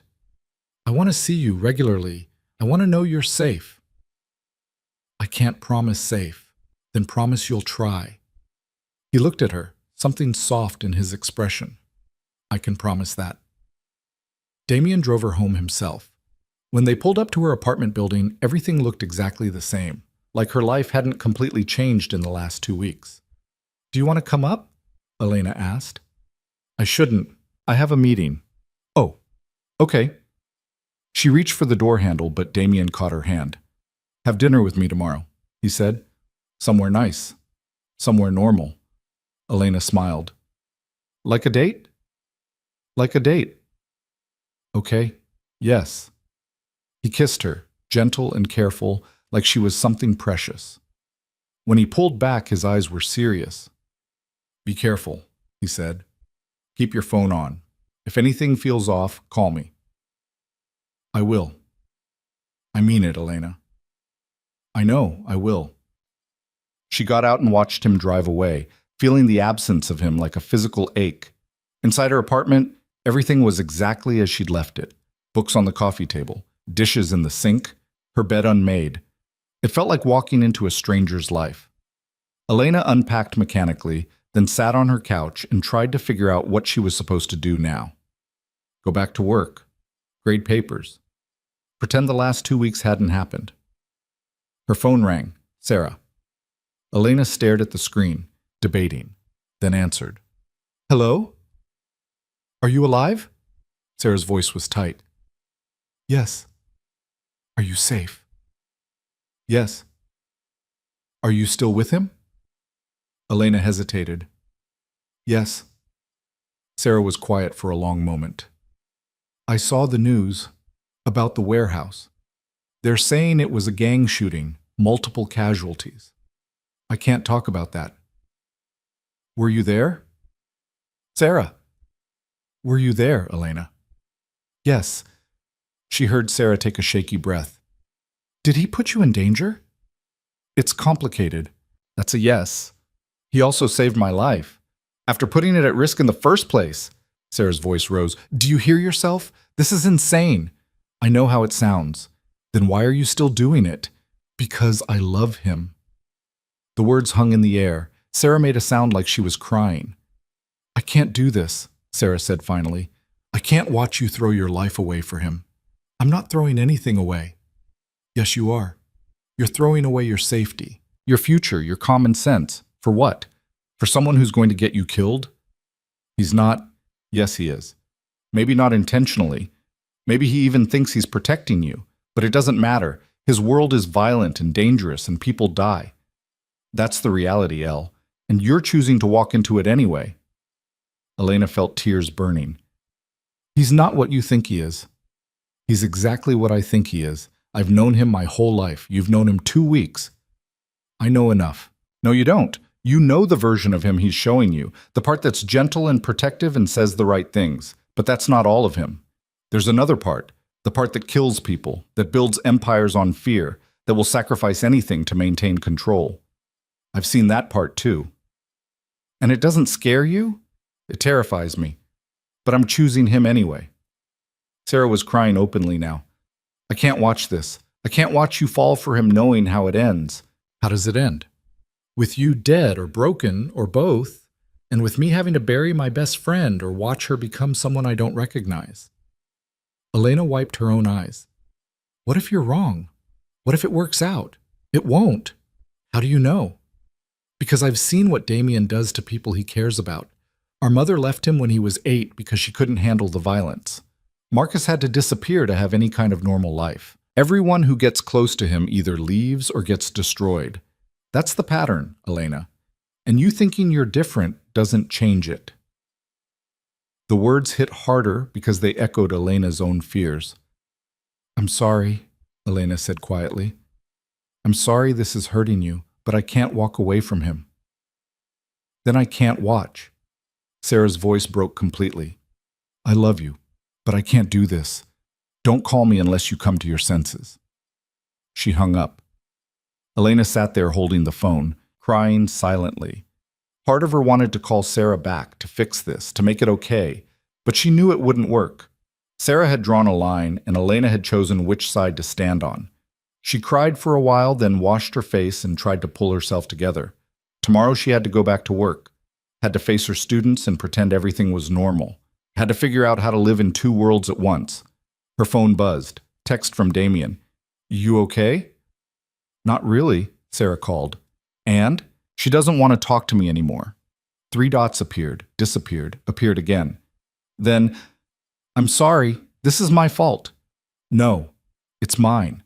I made my choice. Do you regret it? Elena stared at the question for a long time. Did she? Her best friend wouldn't speak to her. She'd almost been killed. Her quiet life was gone forever. No, I don't regret it, even after everything, especially after everything. I don't deserve you. Probably not. But you're stuck with me anyway. Tomorrow night, 7 p.m. I'll pick you up. It's a date. She put the phone down and looked around her apartment. It was quiet and safe and exactly what she'd always wanted. Before. Now, it just felt empty. The next day at school was harder than Elena expected. Her students were the same, the lessons were the same, but everything felt different. She kept catching herself looking at the door, half expecting someone to walk in with a gun. During lunch, her principal stopped by. Elena, can we talk? Elena followed her to the office, heart pounding. Had someone found out? Was she about to get fired? I wanted to check in, the principal said, closing the door. You were out sick last week and you seem distracted today. Is everything all right? I'm fine, just still recovering. You're sure? Because if you need more time. No, I'm okay. Really. The principal studied her face.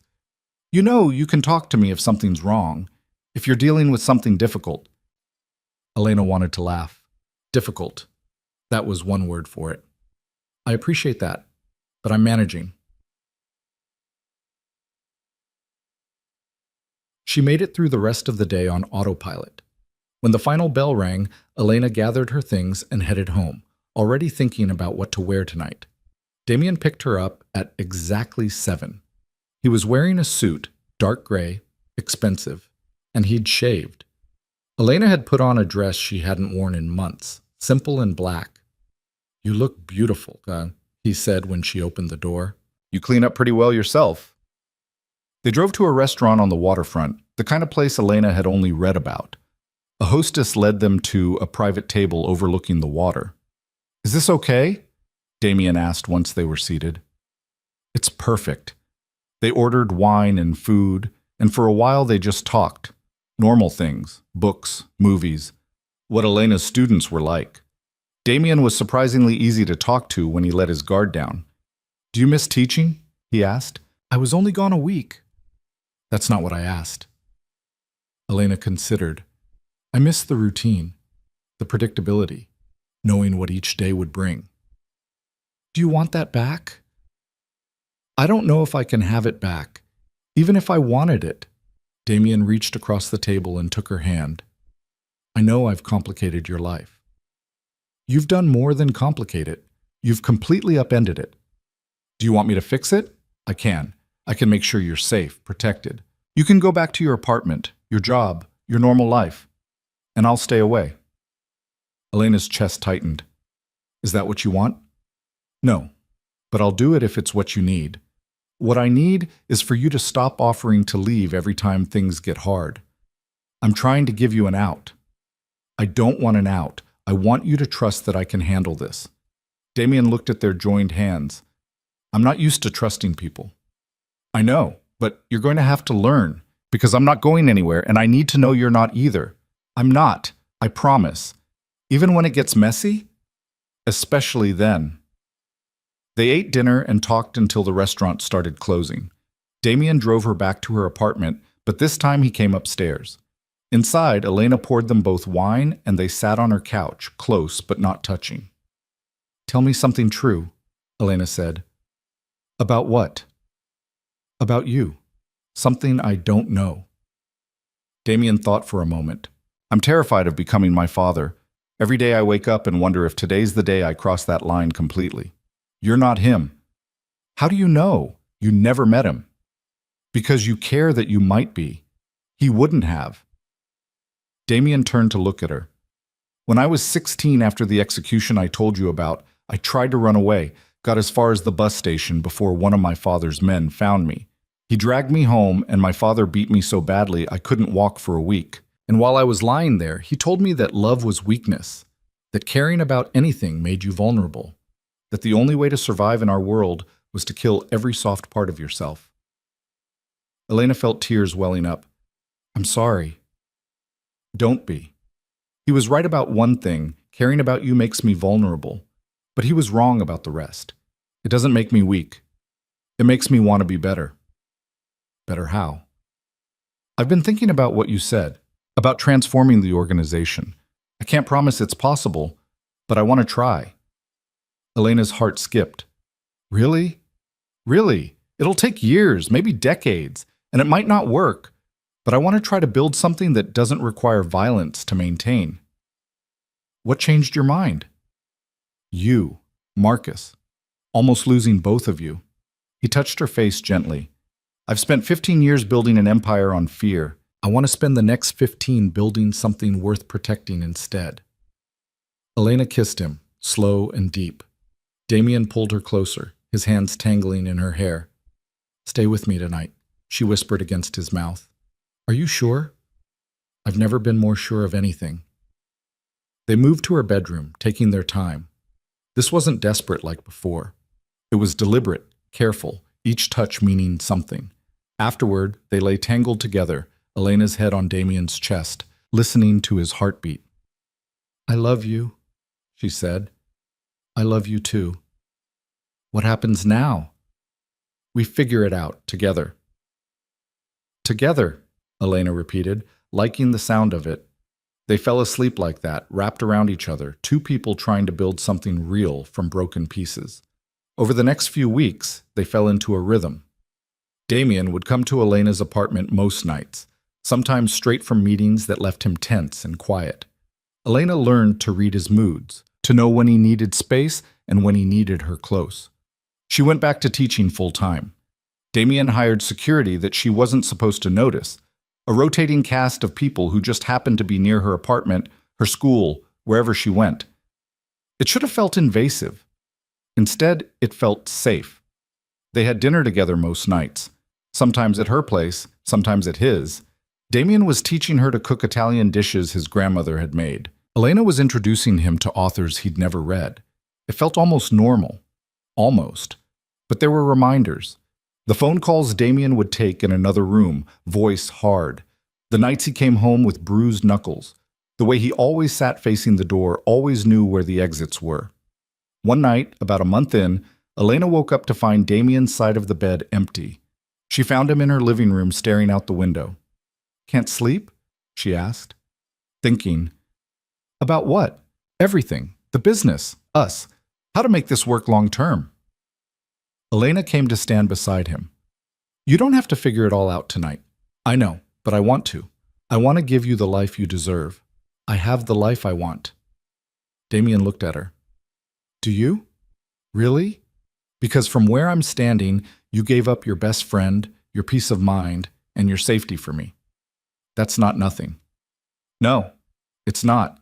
But I chose it, and I'd choose it again. Why?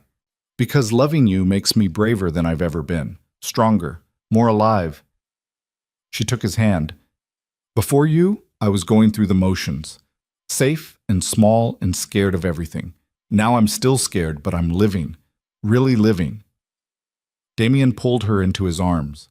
"I don't know what I did to deserve you. You let me see the real you. That's all I ever wanted." They went back to bed, and this time Damien slept. But the peaceful moment didn't last. The next day, Luca called with news. One of Marco's former lieutenants was making moves, trying to consolidate power. There were rumors of retaliation coming. "How serious?" Damien asked. "Serious enough. He's reaching out to other families, building alliances. Could be a problem in a few months if we don't address it now." "Set up a meeting. Let's see if we can handle this diplomatically." Luca sounded surprised. "Diplomatically? Since when?" "Since I'm trying a different approach. This better not be about the girl." "Watch it." "I'm just saying, going soft now is dangerous." "I'm not going soft. I'm being strategic. There's a difference." Damien hung up and found Elena watching him from the kitchen. "Trouble?" she asked. "Always, but I'm handling it." "The diplomatic way?" "Trying to. We'll see if it works." The meeting was set for the following week. Damien prepared carefully, running scenarios, planning contingencies. Elena watched him work, seeing the strategist underneath the violence. "You're good at this," she observed one night. "At what?" "At thinking 3 moves ahead, at seeing patterns. You could have been anything: CEO, politician, chess master. Instead, I'm a criminal. You're more than that. Am I?" Elena set down her book. "Yes, you're someone trying to change. That takes courage. Or stupidity. Maybe both." Damien smiled, a real smile, rare and beautiful. "Maybe both." The night before the meeting, Damien asked Elena to stay at his place. He wanted her somewhere he knew was secure, with full security detail. Elena agreed without argument. She was learning to pick her battles. Damien left early the next morning. Elena tried to work on lesson plans, but her mind kept wandering. What if the meeting went wrong? What if someone tried to hurt him? She was pacing when Luca showed up at the door. "He sent you to babysit me?" Elena asked. "He sent me to make sure you don't worry yourself sick." Luca came inside looking around. "Nice place, very Damien, all expensive and no personality." "There's personality, you just have to look for it." Luca raised an eyebrow. "You're defending his interior design choices now?" "I'm defending him." "Yeah, I noticed." Luca sprawled on the couch. "You're good for him, you know. He's different since you showed up." "Different how?" "Less likely to shoot first and ask questions never. More willing to actually think through consequences." Luca studied her. "He cares about you. Like, actually cares. I've never seen him care about anyone except maybe Marcus. I care about him too." "Enough to deal with this life forever?" Elena sat down. "I don't know about forever. I'm dealing with today, tomorrow. That's all I can promise. That's fair. More honest than most people are." Luca's phone buzzed. He checked it, expression tightening. Meeting's done, they're on their way back. And? And we'll find out when they get here. Damien arrived 30 minutes later looking exhausted but unharmed. Elena ran to him and he caught her, holding tight. "I'm okay," he murmured. "It's okay." "What happened?" "We reached an agreement, temporary, but it buys us time." Luca appeared in the doorway. "You trust him?" "No, but I trust that he's more afraid of a war than he is greedy for power, at least for now." "And when that changes?" "We deal with it then." Luca left, still muttering about diplomacy being a waste of time.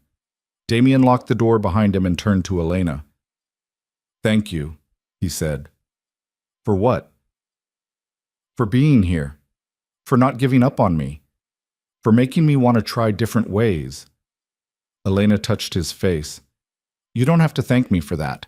"Yes, I do. Because without you, I wouldn't be trying. I'd be doing what I've always done, ruling through fear and waiting for someone to take me out. And now?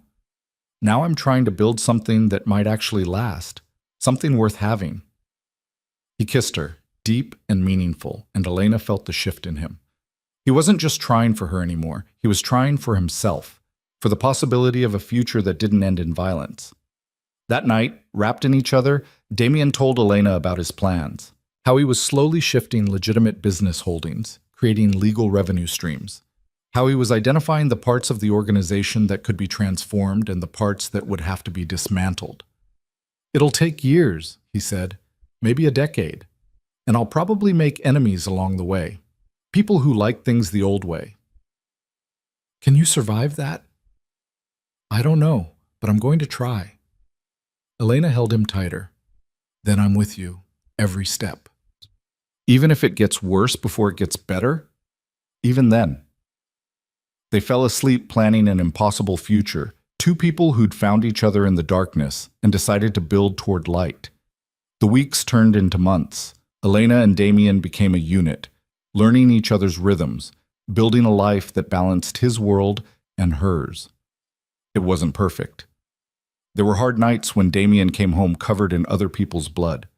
Days when Elena couldn't stop looking over her shoulder. But there were also quiet mornings drinking coffee together. Evenings cooking dinner and arguing about everything and nothing. Moments of peace stolen between the chaos. And slowly, impossibly, it started to feel sustainable. Elena still missed Sarah. That ache never went away. But she was building a life she could live with, alongside a man she loved completely. It was messy and complicated and dangerous. It was also real. And that, Elena decided, was enough. 6 months after the warehouse, Elena woke up in Damien's bed and realized she couldn't remember the last time she'd slept in her own apartment. Her things had migrated here slowly, a toothbrush, then clothes, then books, until one day she looked around and realized she'd moved in without either of them saying it out loud. Damien was already awake, sitting at the edge of the bed with his phone, reading something that made his jaw tight. "What's wrong?" Elena asked. "Nothing. Go back to sleep." She sat up instead. "We agreed no more lying." He set the phone down and turned to face her. "There's a situation. One of the families we've been negotiating with is pushing back on the transition plan. They want things to stay the way they've always been." "What are you going to do?" "Meet with them. Try to make them see reason." "And if they don't see reason?" Damien's expression went hard. "Then I remind them why they were afraid of me in the first place." Elena felt the familiar weight in her chest. This was the reality of loving him. He was trying to change, genuinely trying, but some problems still required the old solutions. "Be careful," she said. "Always am." He kissed her forehead and left. Elena got up and made coffee, trying not to think about all the ways the meeting could go wrong. She was grading papers when her phone rang. Unknown number. She almost didn't answer, but something made her pick up. "Hello?" "Elena, it's Sarah." Elena's heart stopped. "Sarah? Can we meet, please? I need to talk to you." Yes, of course. When?" "Today. The cafe near your old apartment, 2:00. "I'll be there." Sarah hung up. Elena sat staring at her phone, trying to process what had just happened. 6 months of silence, and now this. She texted Damien. "Sarah wants to meet." His response came immediately. Do you want security?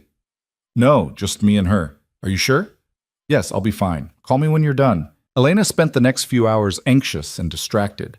She changed clothes 3 times, practiced what she might say, tried to prepare for every possible version of this conversation. At 2 o'clock, she walked into the cafe and found Sarah already there, sitting in the back corner. She looked different, thinner, tired, like the last 6 months had been hard on her too. Hi, Elena said, sliding into the seat across from her. Hi. Sarah's eyes were red. Thanks for coming. Of course. They sat in awkward silence for a moment. Then Sarah said, I'm sorry for cutting you off, for the things I said. Mopam, dang. Elena felt tears prick her eyes. I'm sorry too, for hurting you. You didn't mean to. That doesn't make it better. Sarah wrapped her hands around her coffee cup. I've been thinking a lot about what you said, about choosing him. And I was angry because I thought you were being reckless, throwing your life away for someone who couldn't possibly be worth it. And now? Now I think maybe I was wrong. Not about the danger, that's still real, but about you not knowing what you were doing. Sarah looked up, meeting Elena's eyes. You're not stupid. You're not naive. You went into this with your eyes open, and you're still choosing it. That has to mean something. Elena's throat was tight. It means everything. I talked to Marcus, Sarah continued. He came to see me last month. Told me about the warehouse, about how you were there, how you helped save him. Sarah, let me finish. He said Damien's different now, that he's trying to change things, and Marcus thinks it's because of you. I don't know if that's true. I do. I know my brother. I've watched him become harder and colder every year since our father died. But the last few months, he's been different. He calls me sometimes, asks how I am, actually listens to the answer. Sarah's voice cracked. That's you. You did that. Elena didn't know what to say. I'm not saying I'm okay with all of it, Sarah added. I'm still terrified something's going to happen to you, but I can't keep shutting you out because of what might happen. You're my best friend, and I miss you. I miss you too, Elena said, tears spilling over. So much. They both stood and hugged across the table, crying and laughing at the same time. When they finally sat back down, Sarah said, Tell me everything. I want to know what I missed. Mishu? Dad Sam. So Elena did. She told Sarah about the safe house, about falling in love, about the long nights when Damien came home broken and she had to figure out how to put him back together, about teaching herself to live with fear and uncertainty, about finding strength she didn't know she had. Sarah listened to all of it, sometimes wincing, sometimes smiling. When Elena finished, Sarah reached across the table and squeezed her hand. You really love him. I really do. And he loves you? He says he does, and I believe him. Sarah was quiet for a moment. Our father would have hated this, would have hated you for making Damien soft. I haven't made him soft. I've just given him a reason to want something besides power. That's what I mean, and it's a good thing. Our father's way destroyed everything it touched. Maybe Damien's new way will be different. Sarah paused. Is he really trying to go legitimate? Yes, it's slow, but he's serious about it. That's dangerous. A lot of people won't want that to happen. I know, but he's doing it anyway. Sarah shook her head, something like pride in her expression. I never thought I'd see the day. Damien Moretti, the man everyone's terrified of, trying to build something clean. He's still terrifying when he needs to be. Good. He'll need that before this is over. They talked for another hour, rebuilding what had been broken. When they finally said goodbye, Sarah hugged Elena tight. Be careful, she whispered. Please, I just got you back. I can't lose you. You won't, I promise. Elena walked back to Damien's building feeling lighter than she had in months. She texted him. It went well. We're okay. His response? Good. I'm glad. How was your meeting? Productive. Does productive mean what I think it means? Depends. Are you asking if anyone got hurt? Yes. Then no. Nobody got hurt. We talked. They listened. For now. Elena felt relief wash through her. He was really doing it. really trying to solve problems without violence. When Damien came home that night, Elena told him about Sarah. He listened quietly, then said, "I'm glad she reached out." "Me too. I didn't realize how much I missed her until today. She was right to be angry with me. I did put you in danger. We've been through this, I know, but I can admit she had a point." Damien pulled Elena onto his lap. "I'm trying to do better, for you, for everyone. I know you are. It's slow. Some days it feels impossible, like I'm trying to turn a battleship with a canoe paddle. But you're turning it. That's what matters." He kissed her, slow and deep. "What did I do to deserve you? You saw me, really saw me, that first night in the library.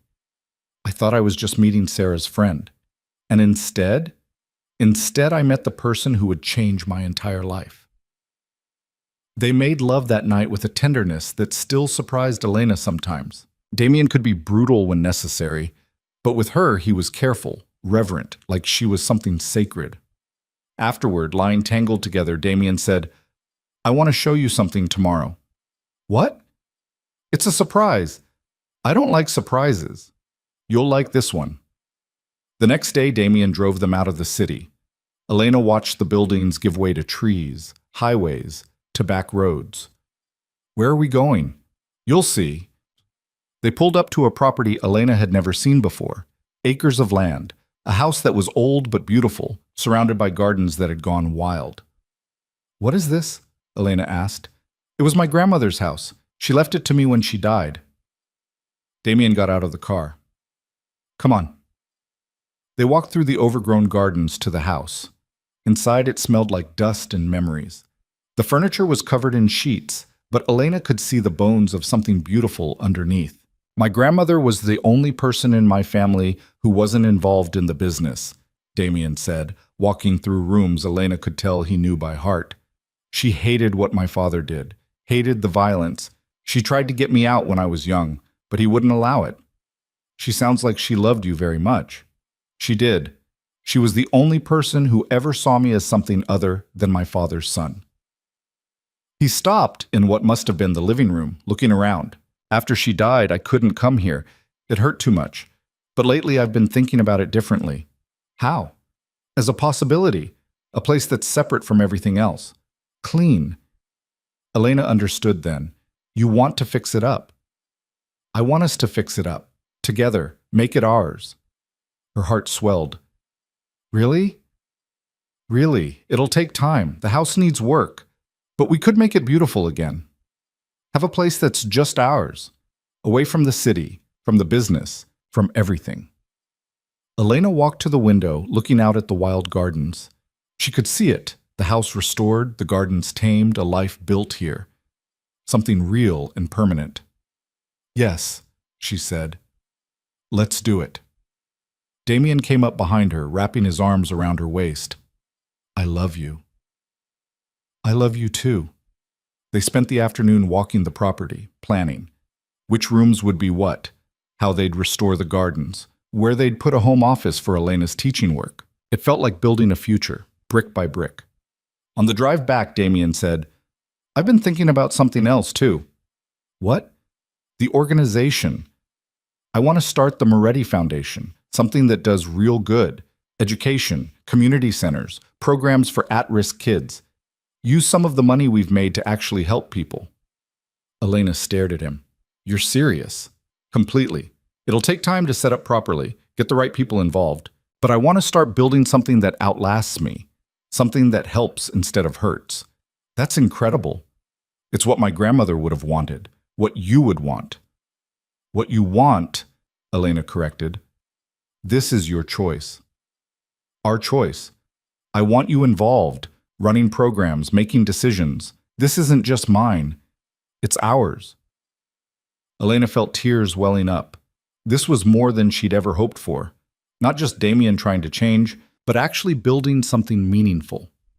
"Okay," she said. "Yes, let's do it." Over the next few months, they worked on both projects. The house became their weekend retreat, slowly transforming from abandoned to alive. The foundation took shape on paper, then in reality, with offices and staff and programs. It wasn't easy. There were setbacks. Families within the organization who resisted change. Threats from outside groups who saw weakness in Damien's new direction. Nights, when he came home frustrated, questioning whether any of it was worth it. But he kept going. They kept going. Elena watched him transform, not into someone different, but into a fuller version of himself. The man who could be brutal when necessary was also the man who spent Saturday mornings at the foundation, talking to kids about staying in school. The crime boss who made people afraid was also the man who cried when they finally got the house's garden blooming again. He was complicated and contradictory and deeply flawed, and Elena loved every version of him. 1 year after they met, Damien took Elena back to his grandmother's house. It was December, snow covering the gardens they'd restored. The house glowed with warmth, a fire crackling in the living room they'd spent months renovating. "There's one more room I want to show you," Damien said. He led her upstairs to a room she'd seen before but never paid much attention to. Now it was transformed. Bookshelves lining the walls, a desk by the window, comfortable chairs, everything she'd ever wanted in a home office. "For your writing," Damien said. "I know you've been wanting to write something beyond lesson plans. This is your space to do it." Elena's throat was tight. "When did you do this?"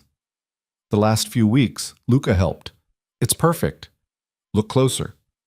Elena walked to the desk. On it sat a small box. Her hands trembled as she picked it up and opened it. Inside was a ring, simple, elegant, a single diamond. When she turned around, Damien was on one knee. "Elena Brooks," he said, voice rough with emotion. "You walked into my life when I'd convinced myself I didn't deserve love or happiness or anything good. You saw past the violence and the fear to the person I was trying to be. You chose me anyway, even when it was dangerous and stupid and everyone told you not to." Elena was crying openly now.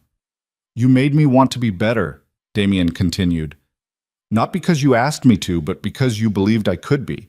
You gave me a reason to build something instead of just protecting what I had. You showed me what love actually looks like. Not weakness, not leverage, but strength and trust, and choosing each other every single day." He took a shaky breath. "I can't promise you safe. I can't promise you easy. But I can promise you honest. I can promise you all of me. The good, the bad, the terrifying parts. Everything. I can promise to keep trying to be the man you see when you look at me. And I can promise to love you completely, fiercely, for the rest of my life." Damien held up the ring. "Will you marry me?" Elena couldn't speak through her tears. She nodded frantically, then managed to choke out, "Yes. Yes, of course, yes." He slid the ring onto her finger and stood, pulling her into a kiss that tasted like salt and joy and promise. Elena wrapped her arms around him, holding on tight to this man who'd terrified her and saved her and loved her all at once. "I love you," she said against his mouth. "I love you too, so much." They stood there holding each other while snow fell outside and the fire crackled and the future stretched out ahead of them, uncertain, but together. That night, Damien called Marcus and Sarah to tell them the news. Marcus laughed and said he'd known it was coming. Sarah cried happy tears and said she couldn't wait to help plan the wedding. "Small ceremony," Damien insisted. "Just family and close friends." "That's like 10 people, Sarah said. "Exactly." They planned it for spring, at the house. Elena wanted something intimate, something that felt like them rather than like a production. Damien agreed immediately. He'd never wanted a big wedding anyway. The months leading up to it were busy. The foundation was expanding, adding new programs. The organization's legitimate business operations were growing while the illegal ones slowly wound down. It was messy and complicated, but it was happening. Damien had to put down one last challenge, a lieutenant who tried to stage a coup, refusing to accept the changes. It was brutal and necessary, and it reminded Elena that her husband-to-be was still capable of violence when pushed. But he came home after, shaken in a way he wouldn't have been a year ago. "I hated doing that," he told her. "I know. But he didn't give me a choice." "I know that too." "Does it scare you, knowing I can still do that?" Elena thought about it carefully. "It reminds me who you are, all of who you are, and I chose to love all of it." Damien held her close. I don't want that to be my legacy.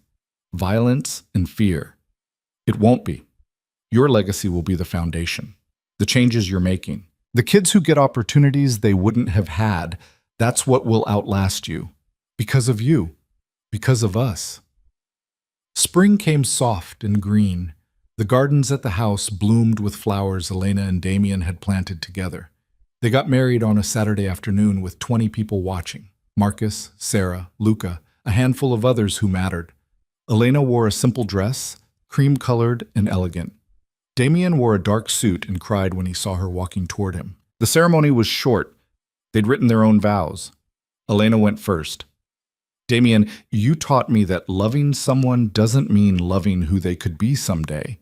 It means loving who they are right now, in all their complexity. You're brilliant and broken and brave.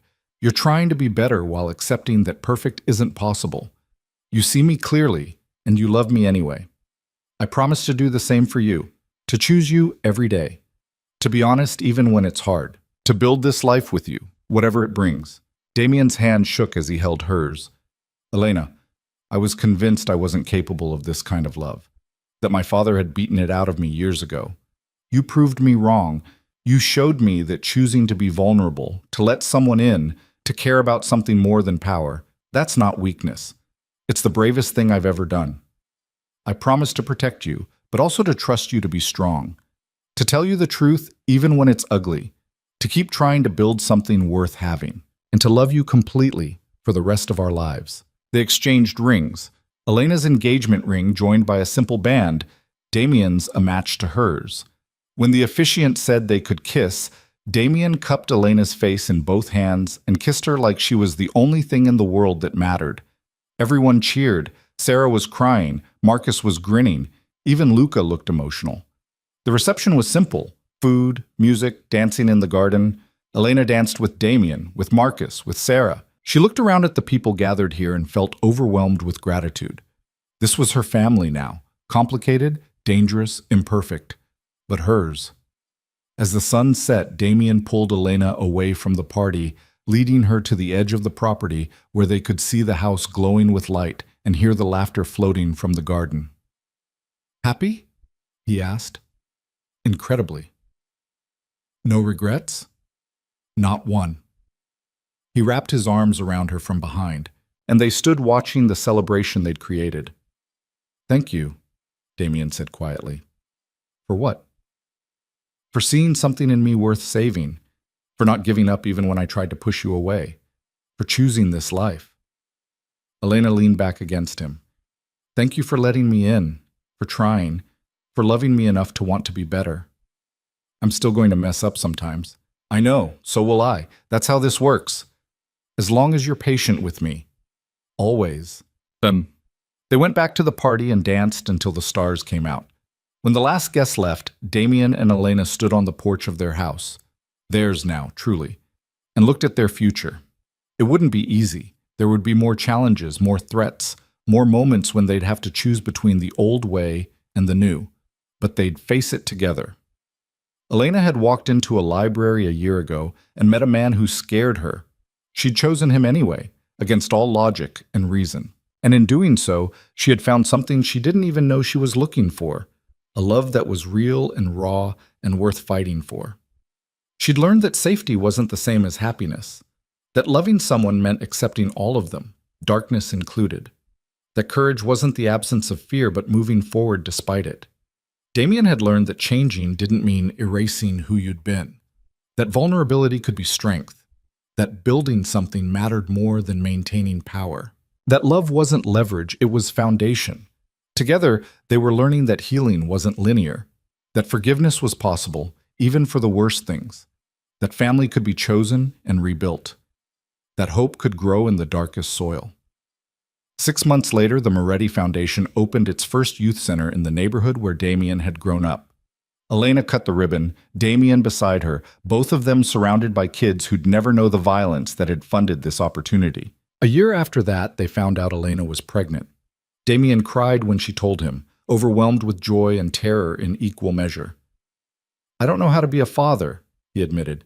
Mine was terrible. What if I... You won't, Elena said firmly. because you know what not to do, and because you'll have me. We'll figure it out together. Their daughter was born on a warm summer night, with Sarah and Marcus in the waiting room and Damien holding Elena's hand through all of it. When the nurses placed the baby in his arms, he looked at Elena with wonder. "She's perfect," he whispered. "She's ours." They named her Grace, after Damien's grandmother. And watching him hold her, watching him promise to give her a life free from violence and fear, Elena knew they'd done the impossible. They'd built something real from broken pieces. They'd taken a story that should have ended in tragedy and turned it into something beautiful. It wasn't perfect. There were still hard days, nights when Damien struggled with the weight of everything he'd done, everyone he'd been. Moments when Elena wondered if she'd made the right choices. But then Grace would laugh, or Damien would look at Elena like she hung the moon, or they'd stand in their garden watching the sunset, and she'd know. This was right. Messy and complicated and sometimes scary, but right. Because love wasn't about finding someone perfect. It was about finding someone real and choosing them anyway. It was about building trust brick by brick, forgiveness moment by moment, a future day by day. Elena had been a teacher who played it safe, who'd built a life around avoiding risk. And then she'd met a man who was everything she should have run from, and she'd chosen to stay instead. That choice had cost her, but it had also given her everything, standing in the house they'd restored together, holding the family they'd created, looking at the foundation they'd built to help others. Elena understood something fundamental about love and courage and change. You couldn't predict where life would take you. You couldn't control who you'd fall for or what loving them would require. All you could do was decide who you wanted to be and then have the courage to choose it over and over again, even when it was hard. Damien had been right that first night. She should have stayed away from him. It would have been safer. But safety had never been the point. The point was living fully, loving completely, and building something that mattered with someone who saw you clearly and chose you anyway. The point was finding hope in darkness and growing it into light. The point was this: two imperfect people trying their best, choosing each other every single day. And that, Elena thought, holding her daughter while Damien wrapped his arms around them both, was more than enough. It was everything.